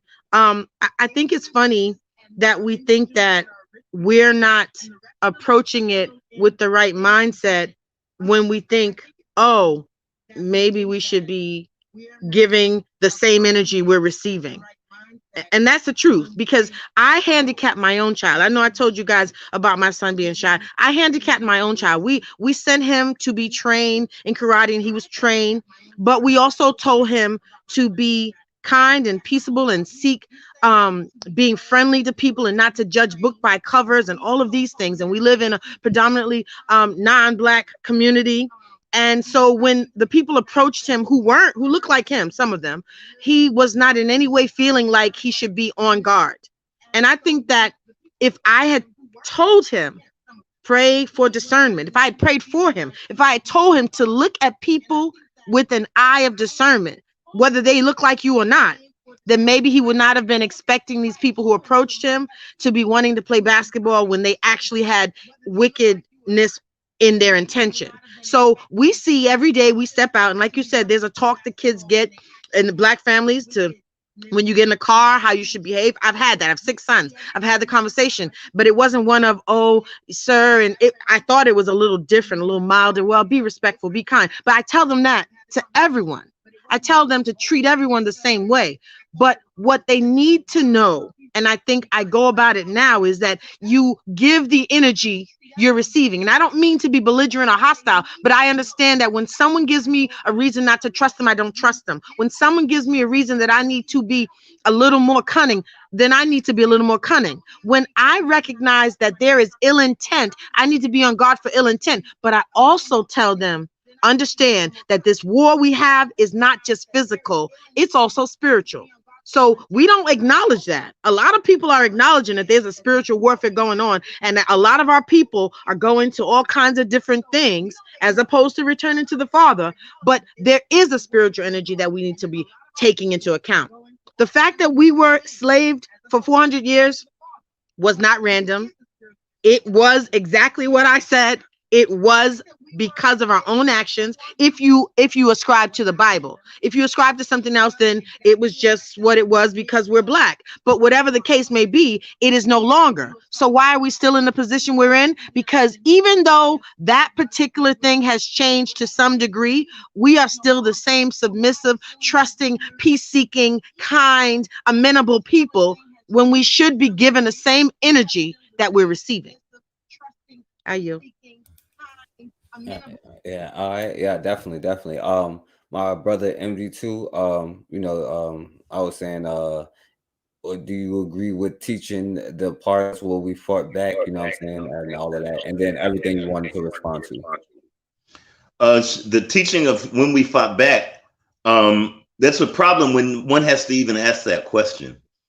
That's just a common, instinct. It should be something that's natural within us. But have we been so indoctrinated and so colonized as vassals of other folks that we have to teach something that should be instinctual, something that should be natural? Fighting back, not just fighting back, but actually being the aggressor should have been something that we learned before we encountered any other race that came on African soil. Being the aggressor to take the fight to them, even if we didn't, because anyone that is not you that comes to your house, you've got to question their intentions. Why are they at your house? No matter what it is, whether it's your church, your so-called culture, now that Eminem's your rap god, it doesn't matter who it is. Anyone that comes into your house, your culture, your spiritual house, your physical house, their intentions are there. They don't live there. They don't take a dump there, and they don't eat there. So therefore, you have to question all their motives. The fact that you have to ask that question, should we have taught fighting back, tells you just how bad things really are. The fact that, it's like, well, should we teach them that, we did this and we were winning that? No, because that means that you've already dropped the ball telling, hey, wait, I'll put it this way. Crackers and others do not teach their folk how they fought back. They teach their folk how they were the aggressor. That's why George Washington's their hero, and Thomas Jefferson and Andrew Jackson, who killed a bunch of those Indians or whatever. That's why General Patton and all, because they didn't say that, we're fighting back. When they talk about Pearl Harbor, they talk about how they won, and not just because, we're fighting back. No, they wanted to get into a war. Okay, it's the thing that I think has happened to us, that we're always either the reactionary or the defense, and always the ones that are saying, well, no, Brother Forecast. Teaching fought back, if it's that late stage of the game, we shouldn't teach at all. It should be immediately instinctual out of the womb that all of us know we have an enemy out there that does not look just like us. Their ethnicity is not us. It is our job to go ahead and take the fight to them. Be the aggressor. Be the one that goes in and says, oh, well, I did it anyways because he's not me. Do you not think that all those lynchings, we're fighting back? Shit, excuse my language. You best believe that's not the case. They were the aggressor. They were the ones who said, we just need an excuse to go ahead and take this fight to them. That's the thing that I'm always like, at this late stage of the game, Brother Forecast, when, like I said, just that being a question really scares me. Okay. It should be every day that you get up, that you're in a war, because clearly the food you eat, the water you drink, the medical care you get, the transportation, the energy, i.e. gas and everything you get, is not derived from us, and we're not profiting on it. We're just consumers of something somebody else could shut off in a minute, and we make everybody else rich, not just money-wise. We give them the means to go in their so-called military. We give them the means to go ahead and make the guns that we buy. We give them the means to go ahead and fix us if we break a leg. That's a war. If you can't see that as a war, then anything you teach, whether it's fighting back or everything else, is moot. This is something a lot of our folks just don't get, Brother Forecast, in terms of full spectrum dominance, full spectrum war. I am so scared for us because of the fact that this war is now global. It's not just that you're not liked by Peckerwoods and their friends. You're not liked by anything. And it's not like you want to go out there to be liked. It's just to understand, overstand, and understand that the war is all these Europeans and the surrogate Europeans, no matter where they come from, whether they're Asian. You saw the thing about the young brother that they're saying defected. They're saying that he had some problems with South Koreans. He's over there protecting these so-called Koreans. The same ones that shot Latasha Harlins. He's over there protecting them. He has a problem with them. He ends up in jail for 48 days. And now he decides, hey, I have had enough. Or maybe not. I don't know the story. But that's the story that's presented. So if you can't see that as a war, then teaching anything about fighting back it's a long overdue. Way long overdue. I can't impress upon you guys enough that it starts from everything you do should be an act of war against something else that definitely has bad intentions against you and your race. I don't care what it is. Everything you do. The moment you walk out your house, question everything. Or as Sister Shanique said, discernment. Everything should be. No matter, even if that's your best buddy friend down the street, shoot. He's a competitor the moment you walk outside that house. You gotta wake up every day thinking that. You're going to the dentist. You're going to the supermarket. It doesn't matter where you are. Everything is, if you're not walking out like an animal, for lack of a better term, because every animal in nature knows I'm either a predator or prey. Something's either here to kill me or eat me. And so they behave in that fashion. Every animal does. Doesn't matter what it is. It's called self-preservation, the key to common sense. Every animal but us. Peaceful protest, ranting online, talking about talking, we gonna this, that, and that. That is against nature. What's not against nature is if something comes up and you know point blank that you're at war, you're going to prepare, whether it's doing some push-ups or buying 1,000 rounds. It does not matter. You just know instinctually you are at war. And if you don't, hey, it doesn't matter what you teach, Brother Forecast. It ain't going to stick. I'll pass the mic. Yeah, my goodness, MD2. And I'll be quick because I want to ask y'all one more question. But like, you said, it is not just fighting back; it's taking the fight to them. You understand, like, because we even talk about land, like they be like, yo, I own the river, I own this, I own that. Like, we ain't even talking about which land. Like, if we need a resource at a land, then you need the damn resource at the land. It's about what you're trying to build for yourself. You know what I'm saying? And I understand when you say that we have the same conversations, because instead of saying, should we fight back, I should be asking, what is the next best strategy for us to achieve maximum success? But unfortunately, you know, I don't know, you know, what happened, you know, I do know what happened, but at the same time, like, that you're absolutely right, MD2, you know, the question should be, you know what I'm saying, like, really, what is the next strategy? And we shouldn't even be having it on here, but on our own platforms, you feel me? But like, when you're saying taking the fight to them, everything that is supposed to be ours is ours. If we need something, then we're going to take that something, you know what I'm saying? But we have to debate, we have to hold hands, we have to negotiate, we have to, you know, do everything other than well, you know what, I'm sorry, because I forgot that all of this was out to our benefit, you know what I'm saying? Slavery, this conversation, the things that we do over and over, I forgot, you know what I'm saying? MD2, it is 1723. I cannot believe that this is still happening, you know what I'm saying? But real quick, let me ask y'all this question, because I called it for whose benefit, you know, because they said slavery was for your benefit. And I'm saying, right, everything that you do every day, you should ask every move that you make, for whose benefit is this for? You know what I'm saying? I personally don't think that even my generation or under me, I personally think that maybe the children born tomorrow have a chance if we start right now. And I don't think that we can even grasp that concept of, I heard you say like 10 to 15 years, but like generational concepts, you know what I'm saying? So like, what it boils down to every single decision you make. And as far as DNA is concerned, the traumas that you felt is passed along in your DNA, along with the courageous things that you do, that would have to be passed down too, right? So, like, for your benefit, like, do you, not only do you wake up saying for whose benefit is this, but like, what do you do? Like, for who are you trying to benefit, and what do you do to benefit that? And that is my question to y'all. My last question for y'all. Bakari, I'll let you go first, and then Shanique and the MD2.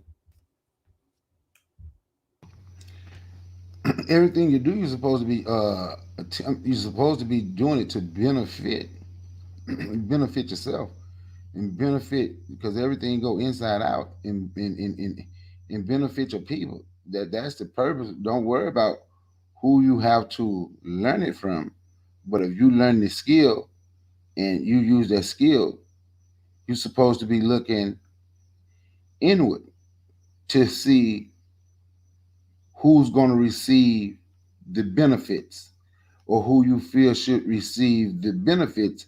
And that is always should be us, who's going to benefit all your work, everything you do, every move you make, when you breathe, when you're having these conversations, everything is supposed to be to benefit you and your people at all times. Everything that you do, that's my take on it. So everything you're doing is supposed to be for your benefit. All right, and Bakari, and the other question, what are, well, you don't, without getting too personal or putting, I don't want any of y'all to put anything crazy out there that you doing, but I'm saying like some of the things that you can say that is to your benefit.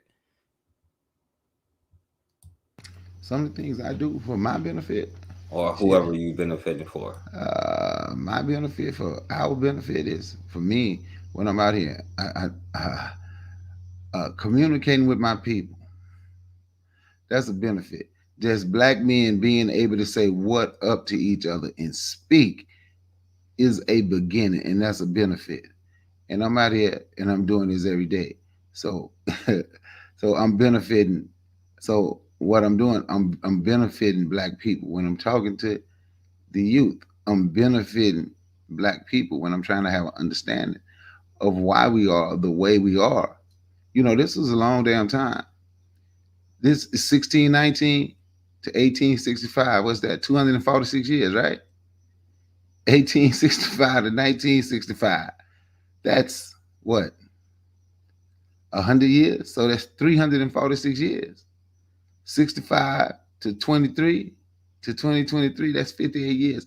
So we have literally, you know, we chattel for 246 years, chattel on somebody else's property. Then after that, in 1865, Reconstruction, then you got Jim Crow, you got the Clinton, you got everything. So from 65 to now, we are so far behind as a race and everywhere because how long we have been under attack. So I want people to understand, even when I talk to I want them to understand how long we have been under attack.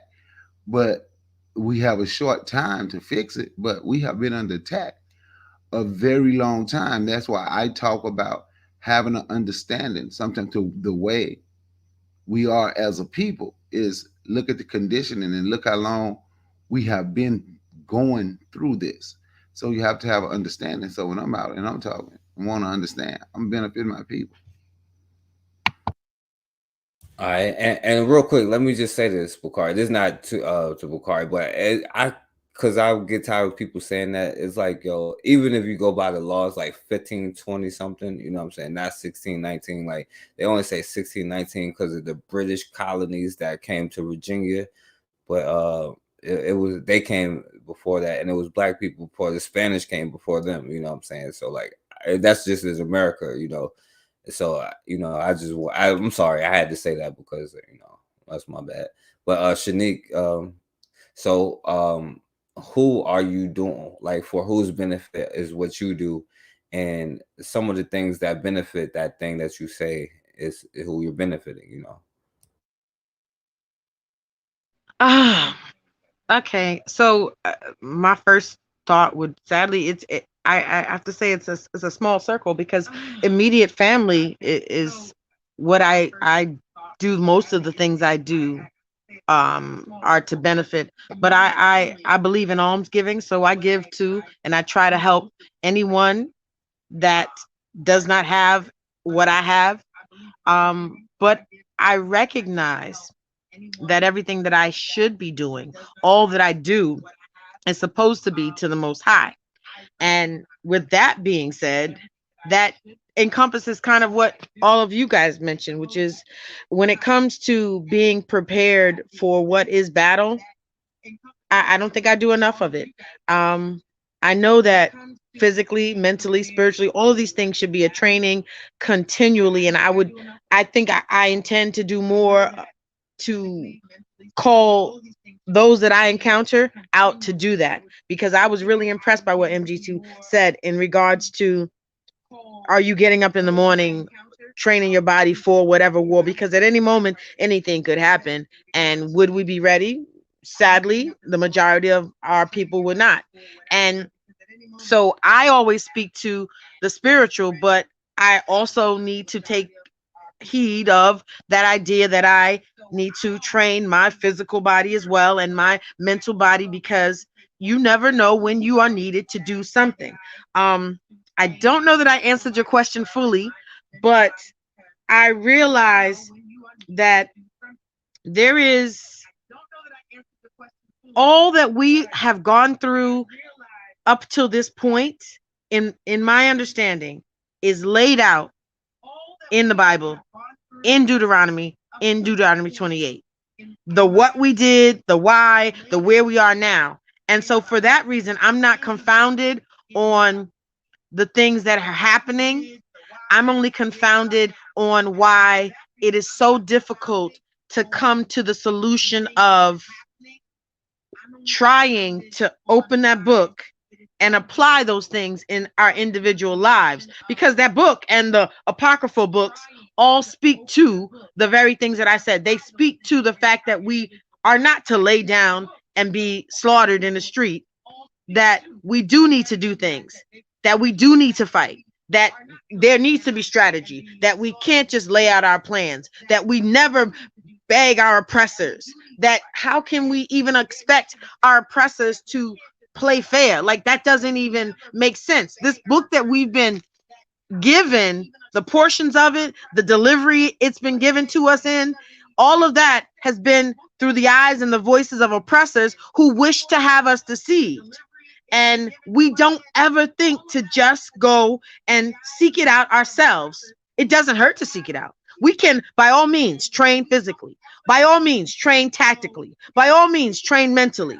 But I think we keep leaving out that spiritual aspect. We didn't just drop here. We didn't come from apes. We are created and we have a creator. We don't believe like all those other nations did in everything. We believed in one creator, yet we leave that out. And that's integral to us overcoming, because we're supposed to be the head and not the tail. We are supposed to be, if history has told us from the past, all the things that we accomplished that is ascribed to us, that, oh, this came from them, this came from them, civilization comes from us. So we're here for a reason now. Yet no one cares to say, is there a spiritual component? Is there a component about a creator? Because soon the people will be talking about, oh, aliens did it. And they already do. But the bottom line is, when we get to the end result, if it ends with MG2 and Bakari and Forecast and Yolanda, Shanique, what then happens? What about the next generation? Are they just going to keep thinking, oh, what do we do now? Do we continue perpetually trying to figure out how to overcome oppression? Or do we just say, let's apply? It doesn't hurt to try to apply reading the book ourselves, not letting someone come and tell us the book says this and tithe and give and all of these things, but actually apply talking to the creator that I know we believe we have, and fighting back and educating ourselves and equipping ourselves. It's not hard. I yield. All right, Park Passage MG2. I'll say this, it does in there say Revelation 13 is saying, he who goes into captivity he that leads into captivity should go into captivity, right? But we gotta understand, the sky crack, like I was somebody YouTube is up loud, because I can hear you, like somebody YouTube is on. Okay. So yeah, Revelation 13:10 says, he that leadeth into captivity shall go into captivity. But what we got to understand is the sky cracked like 700 years ago. I say 6,000. And really, Raw, I would say when they saw them, the Sumerians made that account, that's when the sky cracked. And we the ones that came through. So if we are the only ones that can ever put forth this action to make anything happen. You know what I'm saying? But MG2, so for whose benefit, and then you can reply to everything that was said too, but for whose benefit and what are you doing to benefit without saying anything you don't think we should? Oh, it's very simple. First off, when you said, and I'm glad Brother Bakari said that about, trying to do it for my people. I had the question over 60 years wondering who my people really is. And when I say that, it's sad to say that, but it's true. My people, what I consider those that see that Africans need to control this planet. Okay, those are my people, not the people that that want to go ahead and assimilate, or the ones who want to be have apathy and want the status quo to remain the same, or the other ones that most folks say are self-hating. They're clearly not my people, because my dad told me something a long time ago there, Brother Forecast. He says, son, The reason you're doing what you're doing, he says, I understand why you're doing it. He says, do it because it's the right thing to do. A lot of us say, yeah, we're going to help the black folk. We're going to help this. We're going to help that. That's noble. But sometimes there's foolishness and nobility. He said, son, you're doing it because you want justice. You want the right thing. He says, the only reason I see you're out there fighting is because you know that something is wrong and you want to be a problem solver. That's why we're put on this planet, especially brothers. We're not put here to go ahead and try to solve other folks' problems. We're here to solve our own. Everything you do, everything you act, everything you think, everything you smell, everything you eat should be something in terms of, I need to solve a problem in this planet. And the problem on this planet is clearly we got some enemies. Clearly these enemies have done what they've done for over 2,000 seasons. Clearly we have not solved that problem. Otherwise this conversation would be moot. The thing is, when I say my people, I do it for those that want justice, for us. Those that see that there's a problem. Not everybody out there is going to see that. They don't think the problem exists. Well, hey, that's pearls before swine. But the thing I see is I say, hey, something has happened to our folks for millennia, and this problem has to be solved. So what do I do? And for whose benefit, and what do I do? I show you every day what I do. I do what I say, and I say what I do. At least I try to. For instance, if I talk about working out, I'm out there doing it. Why? Because somebody else is going to benefit seeing that I'm not out there as a foolish nobility saying things and not doing them. They see that, oh, he's doing something because he's on a mission to go ahead and right it wrong. He's solving a problem. He's out there doing push-ups and doing calisthenics and working out every day.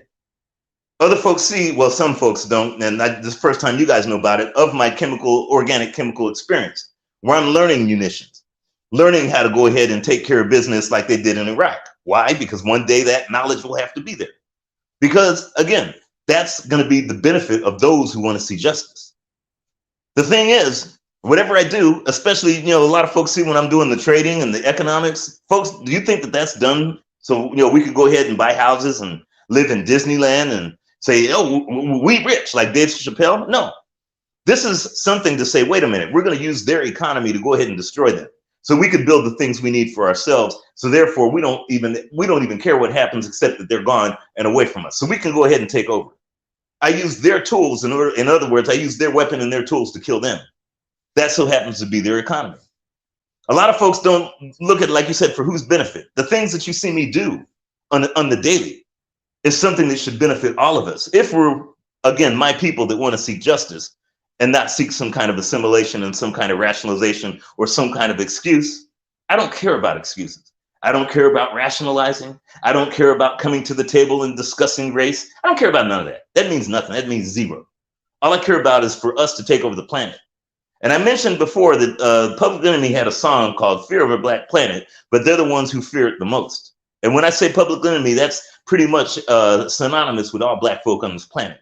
We fear a black planet, yet the planet was black before anybody else was here. We fear it because of the fact that we've allowed this thing to go on for too long, for too many, and for too many bad reasons. If we didn't fear a black planet, we'd be out there cutting necks every day to go ahead and make it black again. It's just common sense. It's what I call the record. When I say for whose benefit, just look what I've been doing. Clearly somebody's getting the clue and not saying, wait, he's not doing this to go ahead and assimilate and so we could all buy Lexuses or Teslas. He's doing this because he wants to take their system and destroy them with it. And in the meantime, he wants to keep himself healthy, or at least try to. So therefore, if he's on a subway train and some little peckerwood comes up to put him in a chokehold, he might have a fighting chance, unlike another brother who could be here today. Or if a so-called cop puts his knee on his neck for 9 minutes and 46 seconds, he's not going to be screaming mama. Just little things, whether it's working out, whether it's showing folks economy, whether it's showing folks how to cook. Y'all see the videos. I post that. Why? Because it keeps you away from going ahead and putting your money into a Korean's pocket so you can get some Chinese food. Damn it, learn how to do it yourself. It makes it so therefore you could go ahead and extend what you've been spending in somebody else's pockets. Somebody else's way of going ahead and to put their children in school and not your own.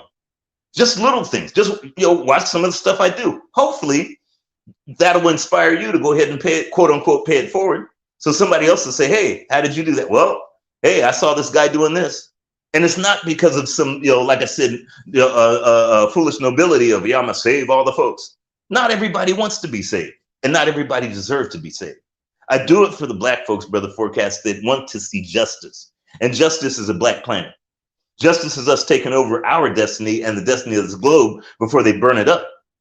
Justice is making sure that we could do whatever we want, whenever we want, however we want, and anyone gets in our way, they're going to be fertilizer, no different than something else.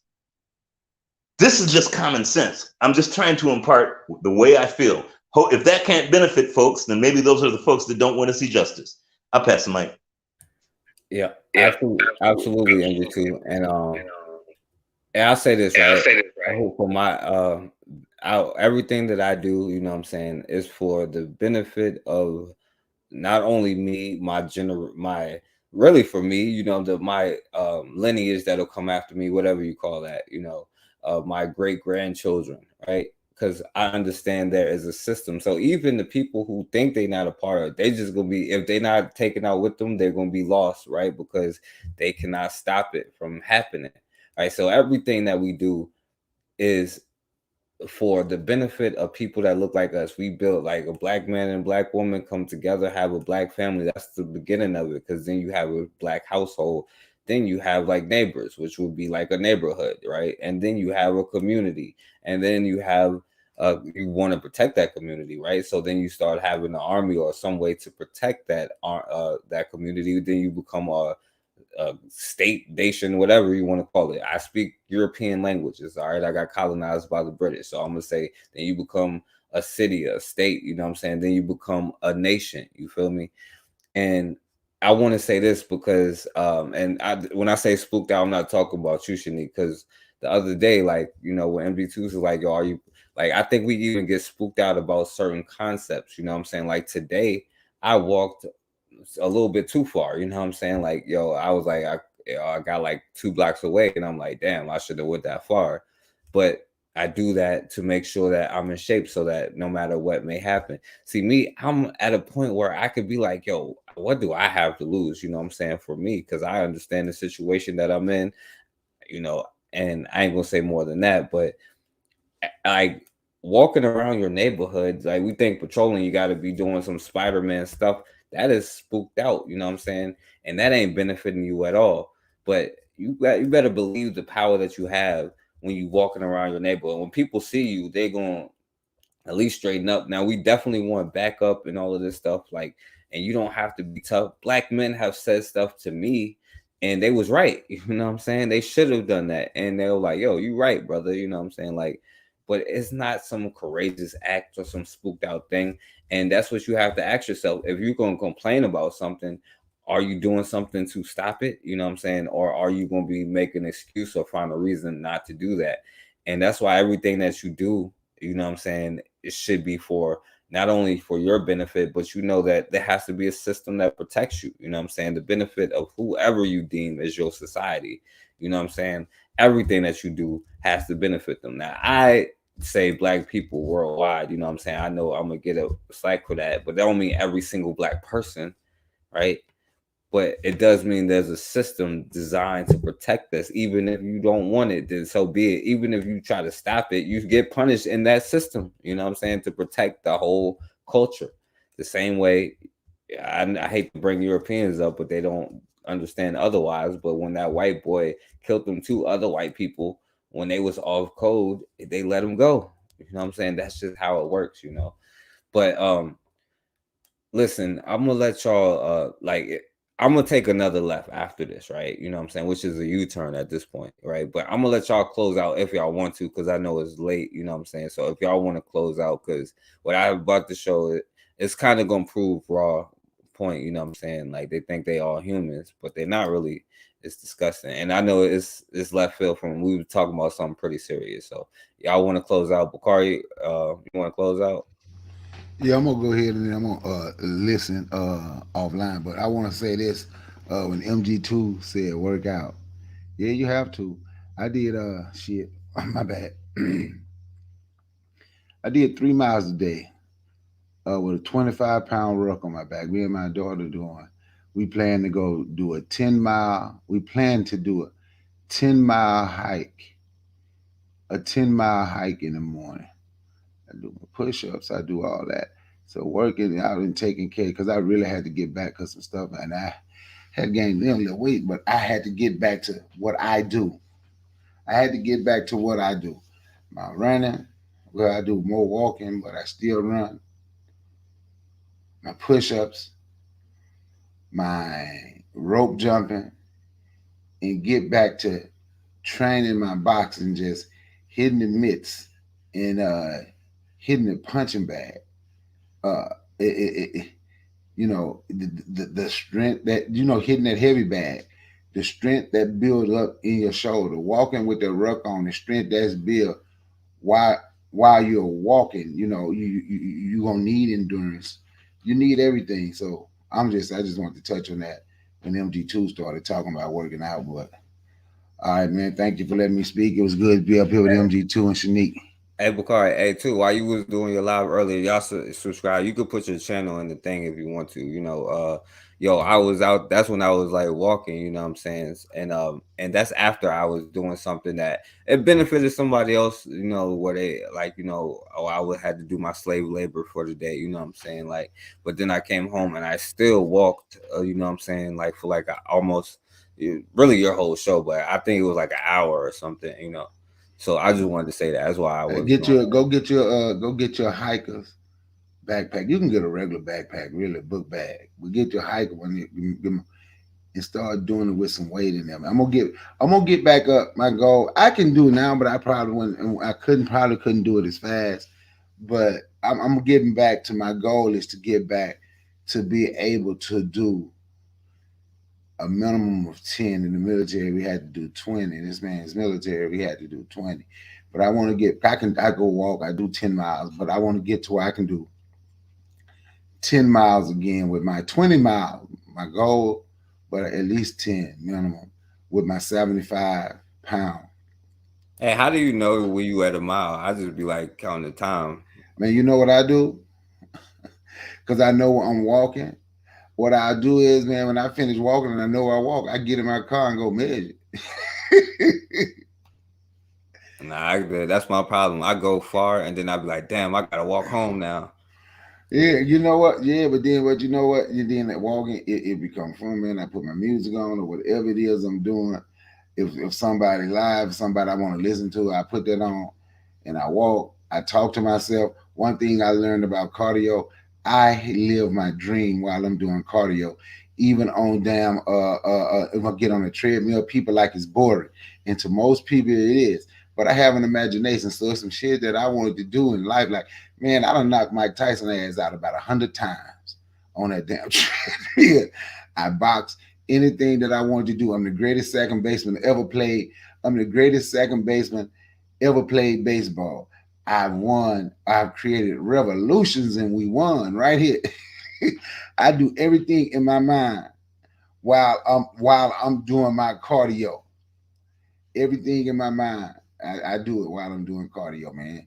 You just have to figure out a way to make it. It ain't that. So when you walk, don't even worry about damn. I got to walk back, man. Find something interesting, your music, something interesting that you want to do, and just talk to yourself. Well, you know, I might be a little touched, but I talk to myself. Yeah, I talk to myself. Yeah, I'll be good, but I ain't gonna lie. That last stretch be like, damn. Be like, nah, but it's all good though. I try to go like stop here, then I go one more block. You feel me? But, yeah, I have my kids. My daughter do about 3 miles a day running. My son, he walk, but he do a whole lot of weightlifting and sit-ups and pull-ups and push-ups. I have my whole all of us. We have to have something to do. We have to work out every day. Yeah, facts, my brother. Well, yeah, I appreciate you for coming on, Bakari. Hey, you can put your channel on the thing if you want to. You, Bakari. All right. Shanique, you want to stay on here or you want to close out now? Oh, well, you know what? Actually, I you guys have inspired me. There's some things I need to do, but I'm gonna close out. So I want to say that I come into it and I'm listening to your show, and I'm never ever left without being prone or driven to think and to make a change. And I'm grateful to Bakari, MG2, Forecast. I'm grateful to you guys because each one of you has brought something to mind that I know that I need to improve on. Now, including my own walk as far as seeking the Father and being acceptable to him. Like, I realize that there is a constant thing about seeking what your purpose is and doing the thing that you are supposed to do, and that it's continuous. And you guys have inspired me to be more diligent about it. So I'm thankful for that. I enjoyed being able to talk with you guys. I always feel edified. This was just a great show, and I'm thankful because, like I said, I'm gonna go write some of this stuff down because there's some things that I know I need to do that now I didn't know beforehand. I had my view, but every time I talk to you guys, I try to remember, okay, this is how you see it, but see the edification that comes from the brothers, because you always have an angle that I've not looked at, and I really appreciate that. And I hope that there's been other people who've listened to this and they were able to glean something from it that's going to change them, and then we can change the people who are our people, and we're then making a serious impact. So thank you. I yield, and you guys have a good night. Thanks. Thank you for coming on, Tamika. I appreciate you. Have a good night too, Shanique. Yeah. Oh man, I mean, like I said, I hope Shanique can be my spiritual advisor, because I'm learning. I'm learning so much, and I'm learning that I have to do more. As all the working out I do, I don't walk enough. And when Brother Bakari was talking about walking with the rock son, that's like, I mean, I might do pull-ups with 50 pounds on, I might do push-ups, but I don't walk enough, especially putting with the doing like a military workout. So now that's my next quest. I have no other choice. One of the things that I always, when you played I believe it was the brother that was screaming because the dogs were running. Was that what that was the case there, Brother Forecast? Yeah, I think it was the one from 1719. You remember that? Yeah, I remember. And that's the thing that kind of hurt me, because as he was screaming, it just really brought me back, as if, hey man, I had my eyes closed, and the screaming was like, it was inhuman type scream, and I was like, that is something exactly what it's almost as if it was like yesterday, like 1719.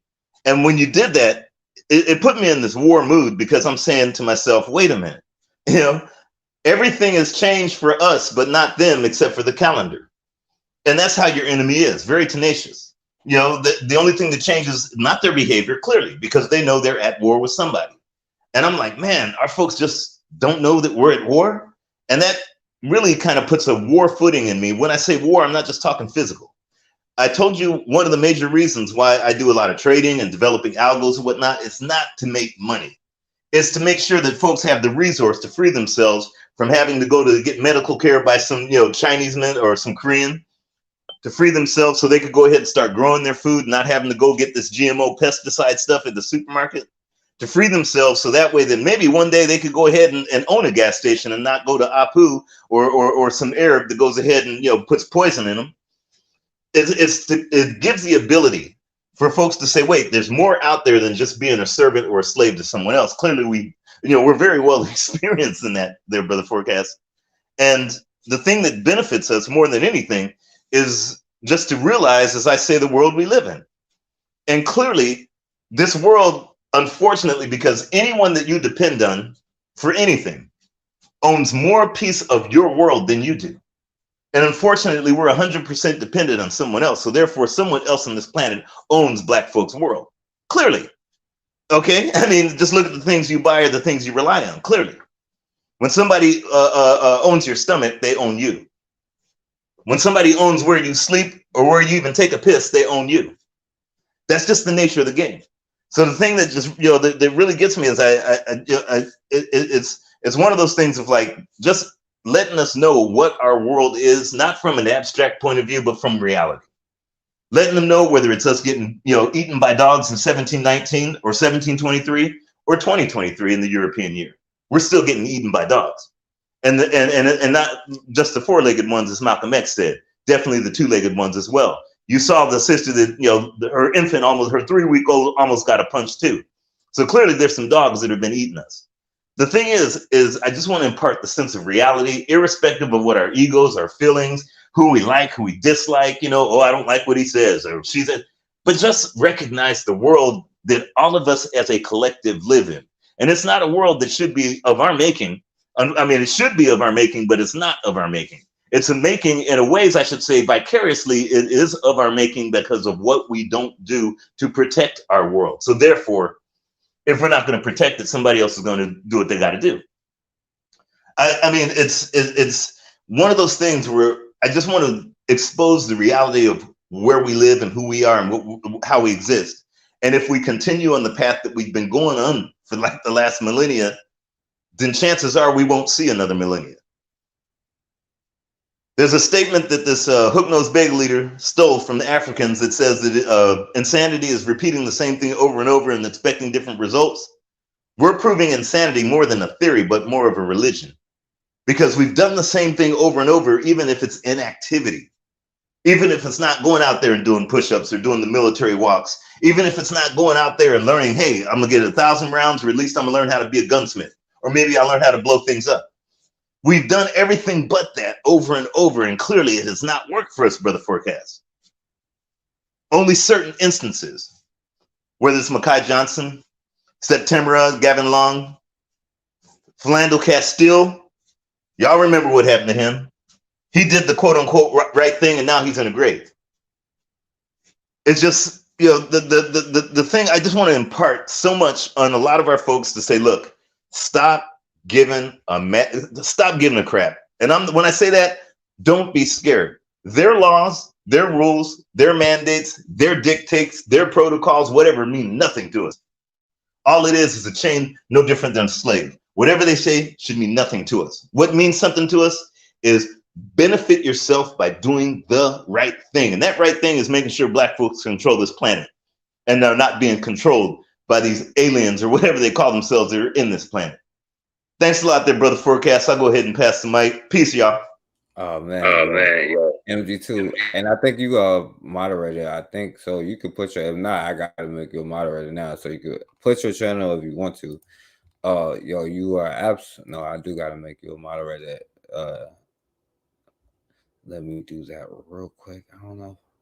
Oh, I see why I'm not on the right thing. I'm gonna have to make MG2 a moderator when I click it up. Yo, so shouts out to MG2. I could put his thing in the chat, his channel in the chat myself. So and MG2 is, you know what I'm saying, the elder with knowledge, and I definitely respect everything that he says, and he's absolutely right. You know what I'm saying? It's for whose benefit are you trying to get? And to Shanique, yo, thank you for what you said. If we can help, if I can help one person, then that's cool. You know what I'm saying? Like, I have done something, and maybe I have got somebody else as mad as me, because I could put it like this. Maybe you'll agree. I'll be like, we need to create our own system. But at the same time, everybody who opposes and wants your system destroyed, their system has to be destroyed. Now, me personally, I get satisfaction. I would like to see stuff like that. It's dopamine to me, you know what I'm saying? So I get enjoyment out of it, but that's the point, you know what I'm saying? Their system has to be destroyed, and we cannot forget that. Yo, what up, Black Megas? Yo, they closing out. I was gonna show one more thing. And but yeah, I appreciate that, Shanique. And as far as walking, you know what I'm saying, and Black Megas is in the chat, you know, it's also fun to go places like, now Richmond has a lot of slave trails, so you can imagine, like, or I can imagine walking through there, they were probably barefoot and everything, you know what I'm saying? But walking is definitely very important for your health. And maybe I got an excuse. I walk my dog, you know what I'm saying? But even if not, I always go walking, you know, and that is a very important thing. And us being spooked out as far as like not patrolling our neighborhoods and stuff, that's the same thing. You walking around your area, you see what's going on, you know. So definitely shouts out to MG2, shouts out to Shanique, you know what I'm saying. Now I'm going to show one last thing, and this is definitely another far left, which is going the opposite direction at this point, but it does prove raw point, because I was going to show one more thing to what I was going to show, and then it leads into something else. and y'all know me, I go too far with the white bitches, you know what I'm saying? No, I didn't even show that joint. No, I ain't even show that joint today. I'm gonna have to show. I got caught up because after this, I'm gonna probably watch the rest of the Uncle Tom's Cabin joint, and then I ain't show that joint yet, but I'll check it out though. But I was gonna show this, right? So this is a brother here, you know what I'm saying? And Ida B. Wells calls this out, you know what I'm saying? But check out what happened. She killed this brother, and now she wants a new trial. You feel me? The accusations and lots of tears from notorious murder convict Dee Dee Moore. She was back in a Tampa courtroom this afternoon. Moore was convicted 10 years ago of killing lottery winner Abraham Shakespeare and stealing his millions. But now she wants a new trial, claiming her attorneys made mistakes. A hearing just wrapped up a few hours ago, and our Fox 13's Gloria Gomez was there for all of it. And live now at the Hillsborough County Courthouse, Gloria. He's blaming a former witness, blaming even a drug dealer for sending her to prison. Dee Dee Moore is back in a Tampa courtroom demanding a new trial. During a hearing today, Moore blames her conviction on everyone except herself. She says mistakes made by her lawyers hurt her chances at freedom. He put no defense on. Absolutely none. He was horrible. Moore cried during her testimony and accused her She pulled former out legal tears. team of ignoring critical DNA evidence that could have cleared her name. She says the jury never even heard about it. There's 3 DNAs on the carpet. No one understood after that trial. There was 3 DNAs on the carpet. No one in that courtroom understood that. Moore was convicted of killing Oh, you lottery know this winner on Abraham car. Shakespeare and stealing his money. But in a handwritten letter to the court recently, Dee Dee Moore apologizes, quote, "I'm truly sorry to the They prosecutor. know how to pull them tears out, though. You know what I'm saying? That's the important part, right? I'm truly sorry to the prosecutor, Abraham's mom, and the others I have hurt for not being truthful." Breath, Dee Dee Moore denies being the killer and instead points the finger at key witness Greg Smith. Now, this brother here, right, sided with this white bitch to kill a brother because he won the lottery. I don't know if he won the reparations lottery, and it would have made more sense if I had kept going, right? But I guess he won the reparation lottery, and this brother plotted with a white bitch to kill him, and now she's asking for a retrial, and she's blaming him. I was okay, and I was out of town. Smith testified during her trial.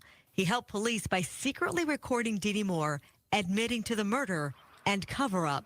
She even asked Smith to help her. She wanted me to call Abraham's mother and tell Abraham's mother that I was him. But now Dee Dee says Greg. And he probably did it too, right? He's like, yeah, Miss Ann, or crackhead Miss Ann, but Tell Abraham's mother that I was him. But now Dee Dee says Greg Smith is the real killer. She claims he had a motive to kill because Abraham Shakespeare, she says, was having an affair with Smith's wife. Moore says she has a witness who could back up her story. However, in a huge setback, Moore learned recently that witness passed away. She lists the officers' names to me on the recording. But now we're learning there is a secret recording of that witness before she died. now, Raw, I don't know what was going on 6,000 years ago in the caves, you know what I'm saying, with the brothers, you know what I'm saying? I only got to show this one. This dude is tripping, you know what I'm saying, with the fishing John. I could skip this John, right? Damn, this video wasn't even going to play it because I was going to skip this, but yo, this is a hero here, Raw. Like, now the white girl tried to seduce him, but he got away. This was a delivery driver. You feel me? I probably even shouldn't show this one. It's probably bad that it even came up, but right, I had to show a brother standing up doing something, right? You know, so this is how easily it can go down, right?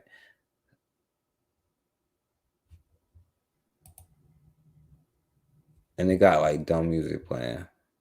Like, I know I would have made a lot more sense, but you know, we had a much more important conversation before this. But so this brother here, because it's important that we see some brothers who's able to not get caught up, you know what I'm saying, in resistance, you know what I'm saying, is able to fight back, if you will. But now he's in the house, you know what I'm saying? Now, anything can happen when you in somebody's house, you know what I'm saying? Like, and I get it as a man. I understand, like, sometimes, like, you be tripping, but you got to be around your surroundings. This is war atmosphere. Somebody could have came from behind this door who was, like, armed, or who could have robbed him or anything. And this is how a lot of people get kidnapped. Like, grown people get kidnapped, you know what I'm saying? Like, grown women get kidnapped. Of course, they kidnap children. But you see how this brother was easily led astray that quickly, you know what I'm saying? Even though he's a hero here, you know.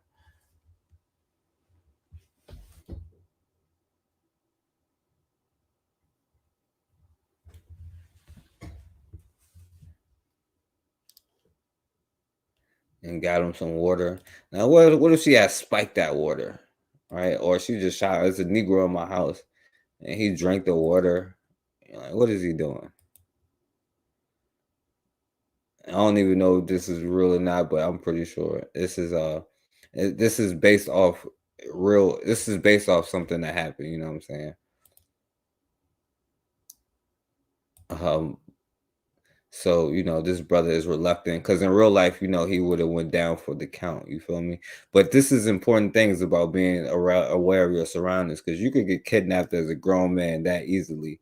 Because I know brothers who would go into that house and do a lot more than this, you know. But it's more important that our children see that, you know, a brother is able to walk away from a white bitch, you know what I'm saying?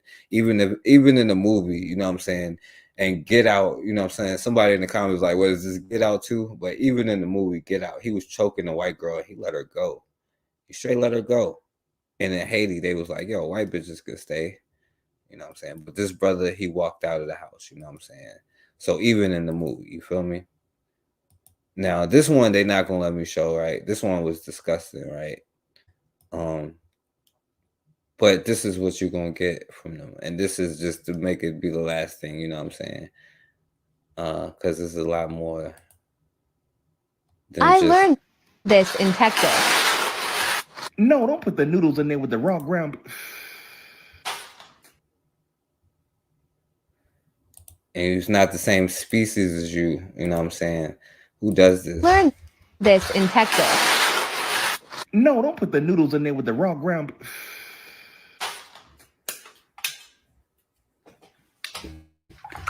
He got whatever to set the white man straight, or it didn't work. You know what I'm saying? What's happening here? Milk also. Vanilla almond milk. You're just using really just a splash. That was a big splash. Take your salt, and you're just gonna be generous. You putting the salt on the noodles, but not the ground beef. I have to put this on the cheese. Now, this may be or may not be fake, but you telling me that they don't be eating disgusting stuff, like, because, like, Raw might be right, you know what I'm saying? Like, they don't eat normal stuff, you know what I'm saying? Normal stuff doesn't affect them. But they controlling your food, though. But not the ground That's beef. what I'm saying. They control where you get your food from. I have to put this on the cheese. Why are you seasoning the cheese? Season the beef. A little bit of garlic. Ooh, that strong pepper. That's what you get. And cover your mouth next time. I like to use my hands. They're freshly washed, so there's no worries there. Oh, I got some worries. You see that, Moors? You see that? Anybody who claim they are Moor, you failed, right? They don't use washcloths. You don't have to go around colonizing and educating the world now, do you? You know what I'm saying? Now, may seem like a joke, but, like, unfortunately, it's not. You feel me? Freshly washed, so there's no worries there. Oh, I got some worries because I didn't see you wash them. Feel on how much liquid is in here. And quit all that coughing. I'm gonna take this, and I'm actually gonna break it up into pieces. Why you ain't do that in the first place? And where your knife? All right, I have my water, which is gonna serve as my other liquid. We're just gonna, again, make sure we got our water all mixed in. Oh, my stomach bubbling. Cook our noodles. What in the watery white lady macaroni? Yes. This just creates our top. And now she's trying to add more cheese to soak up that water. To it. Yum, this looks really good. No, it don't. Look it. Oh, she about to scoop it. Watch this, watch this, watch this, watch this, watch this, watch this. So we probably need to put it back in the oven for a little bit. Look, the beat. Nah, yo, this ain't even the video I wanted to show because it won't let me show the one that I wanted to show. And I'm sorry for that, but it's just, oh man, my brother MD2 still in, yeah, they got the fangs for the, yeah, what up, MD2? Man, yeah, I feel the brother's pain. Yeah. The watery macaroni. Ross said they got the fangs for it, you know. But you know, they invited to the cookout. So.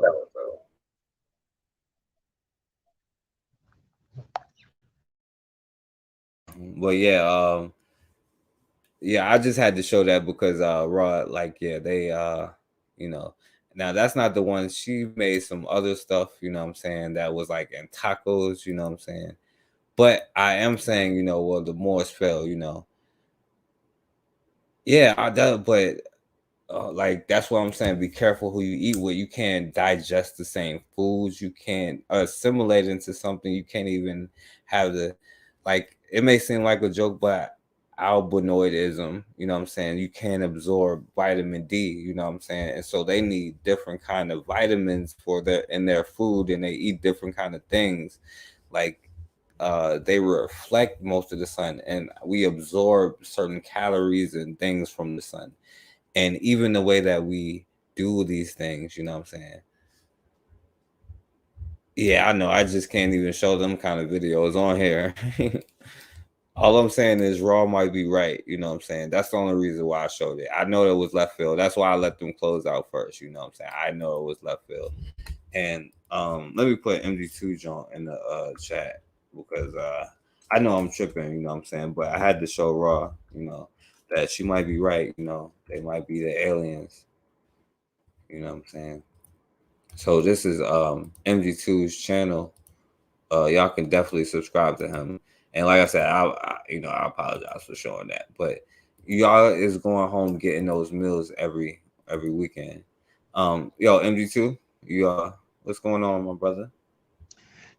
No, just wanted to say that video alone should tell you why Black folks should not let anyone else cook for them, and just do your own cooking and your own. You know, it's like I said, the look in that brother's face is something that I've seen many a time when we don't do stuff for ourselves. Anyways, I just passed the mic there, brother Forecast. Oh yeah, MD2, you followed that other story a long time, because I only saw it before, and I'm not like super in depth. Did you want to say anything about that other one with the lottery? Yeah, Abraham Shakespeare. Basically, what happened was he had won a lottery, and this little Becky, you know, as Becky's do, went ahead and conned him into being his financial advisor. You know, this brother didn't have any money before, so, you know, he didn't know anything. He wasn't smart enough to realize this. She ended up, you know, going ahead and, basically was managing his affairs, for lack of a better term. And then, you know, went ahead and said, well, you know, I could do that to him. I can make him, you know, turn him into a Negro, and he's going to want to have me. Clearly, unfortunately, that happened. But this whole thing was a plan for her to go ahead and take his money, and, you know, eventually, you know, she got him killed. She was actually guilty as well. She masterminded it. And it turned up that this brother was encased in concrete. They buried him underneath concrete. So, I mean, you know, it's just an unfortunate lesson that many sooner or later are going to learn, unless they get what we call the Negro's divorce, hat and coat. And I'm talking across the board. And, you know, he learned the hard way.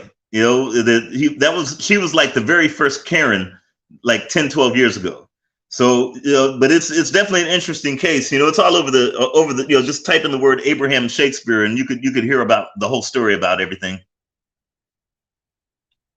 My goodness, MD2. I don't know if it's 6,000 years ago or 2023. I cannot believe this is happening. Like, my goodness.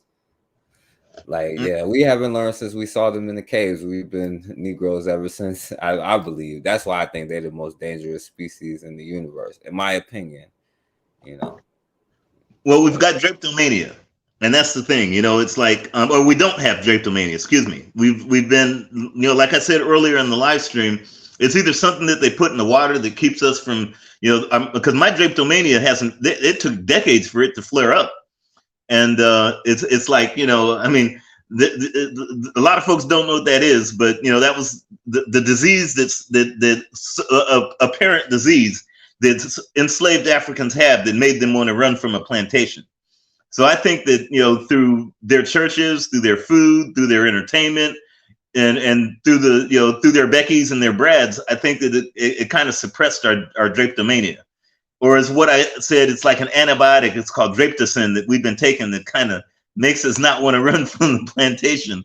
But Abraham Shakespeare, he's no different than Kevin Hart or anyone else. That drapetomania, we need to actually make it flare up, because I think that's the only thing that saves us, for lack of a better term.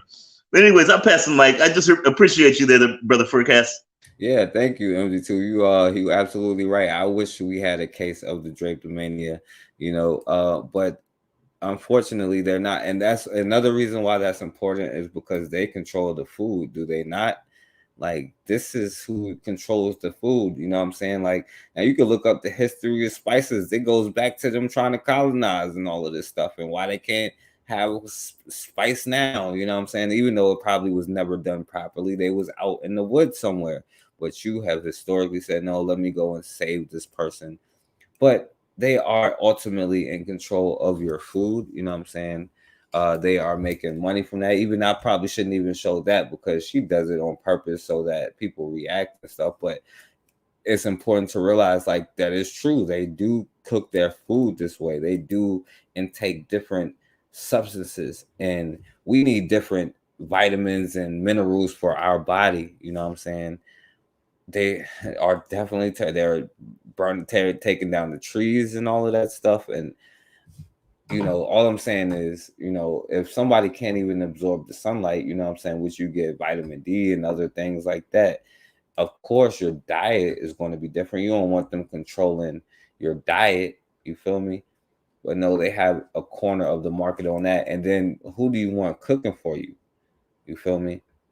But I appreciate y'all for listening. And yeah, they are destroying everything all over, not just us, like animals. Like, they destroy buffalo, right? Trees, right? Whales, you know what I'm saying? You name it, right? That's just what they do, and instinctually. But buffalo have a thing like where they're going to bite back or run or do something to protect themselves, not integrate into that society, right? A buffalo not going to try to run up with some wolves, right?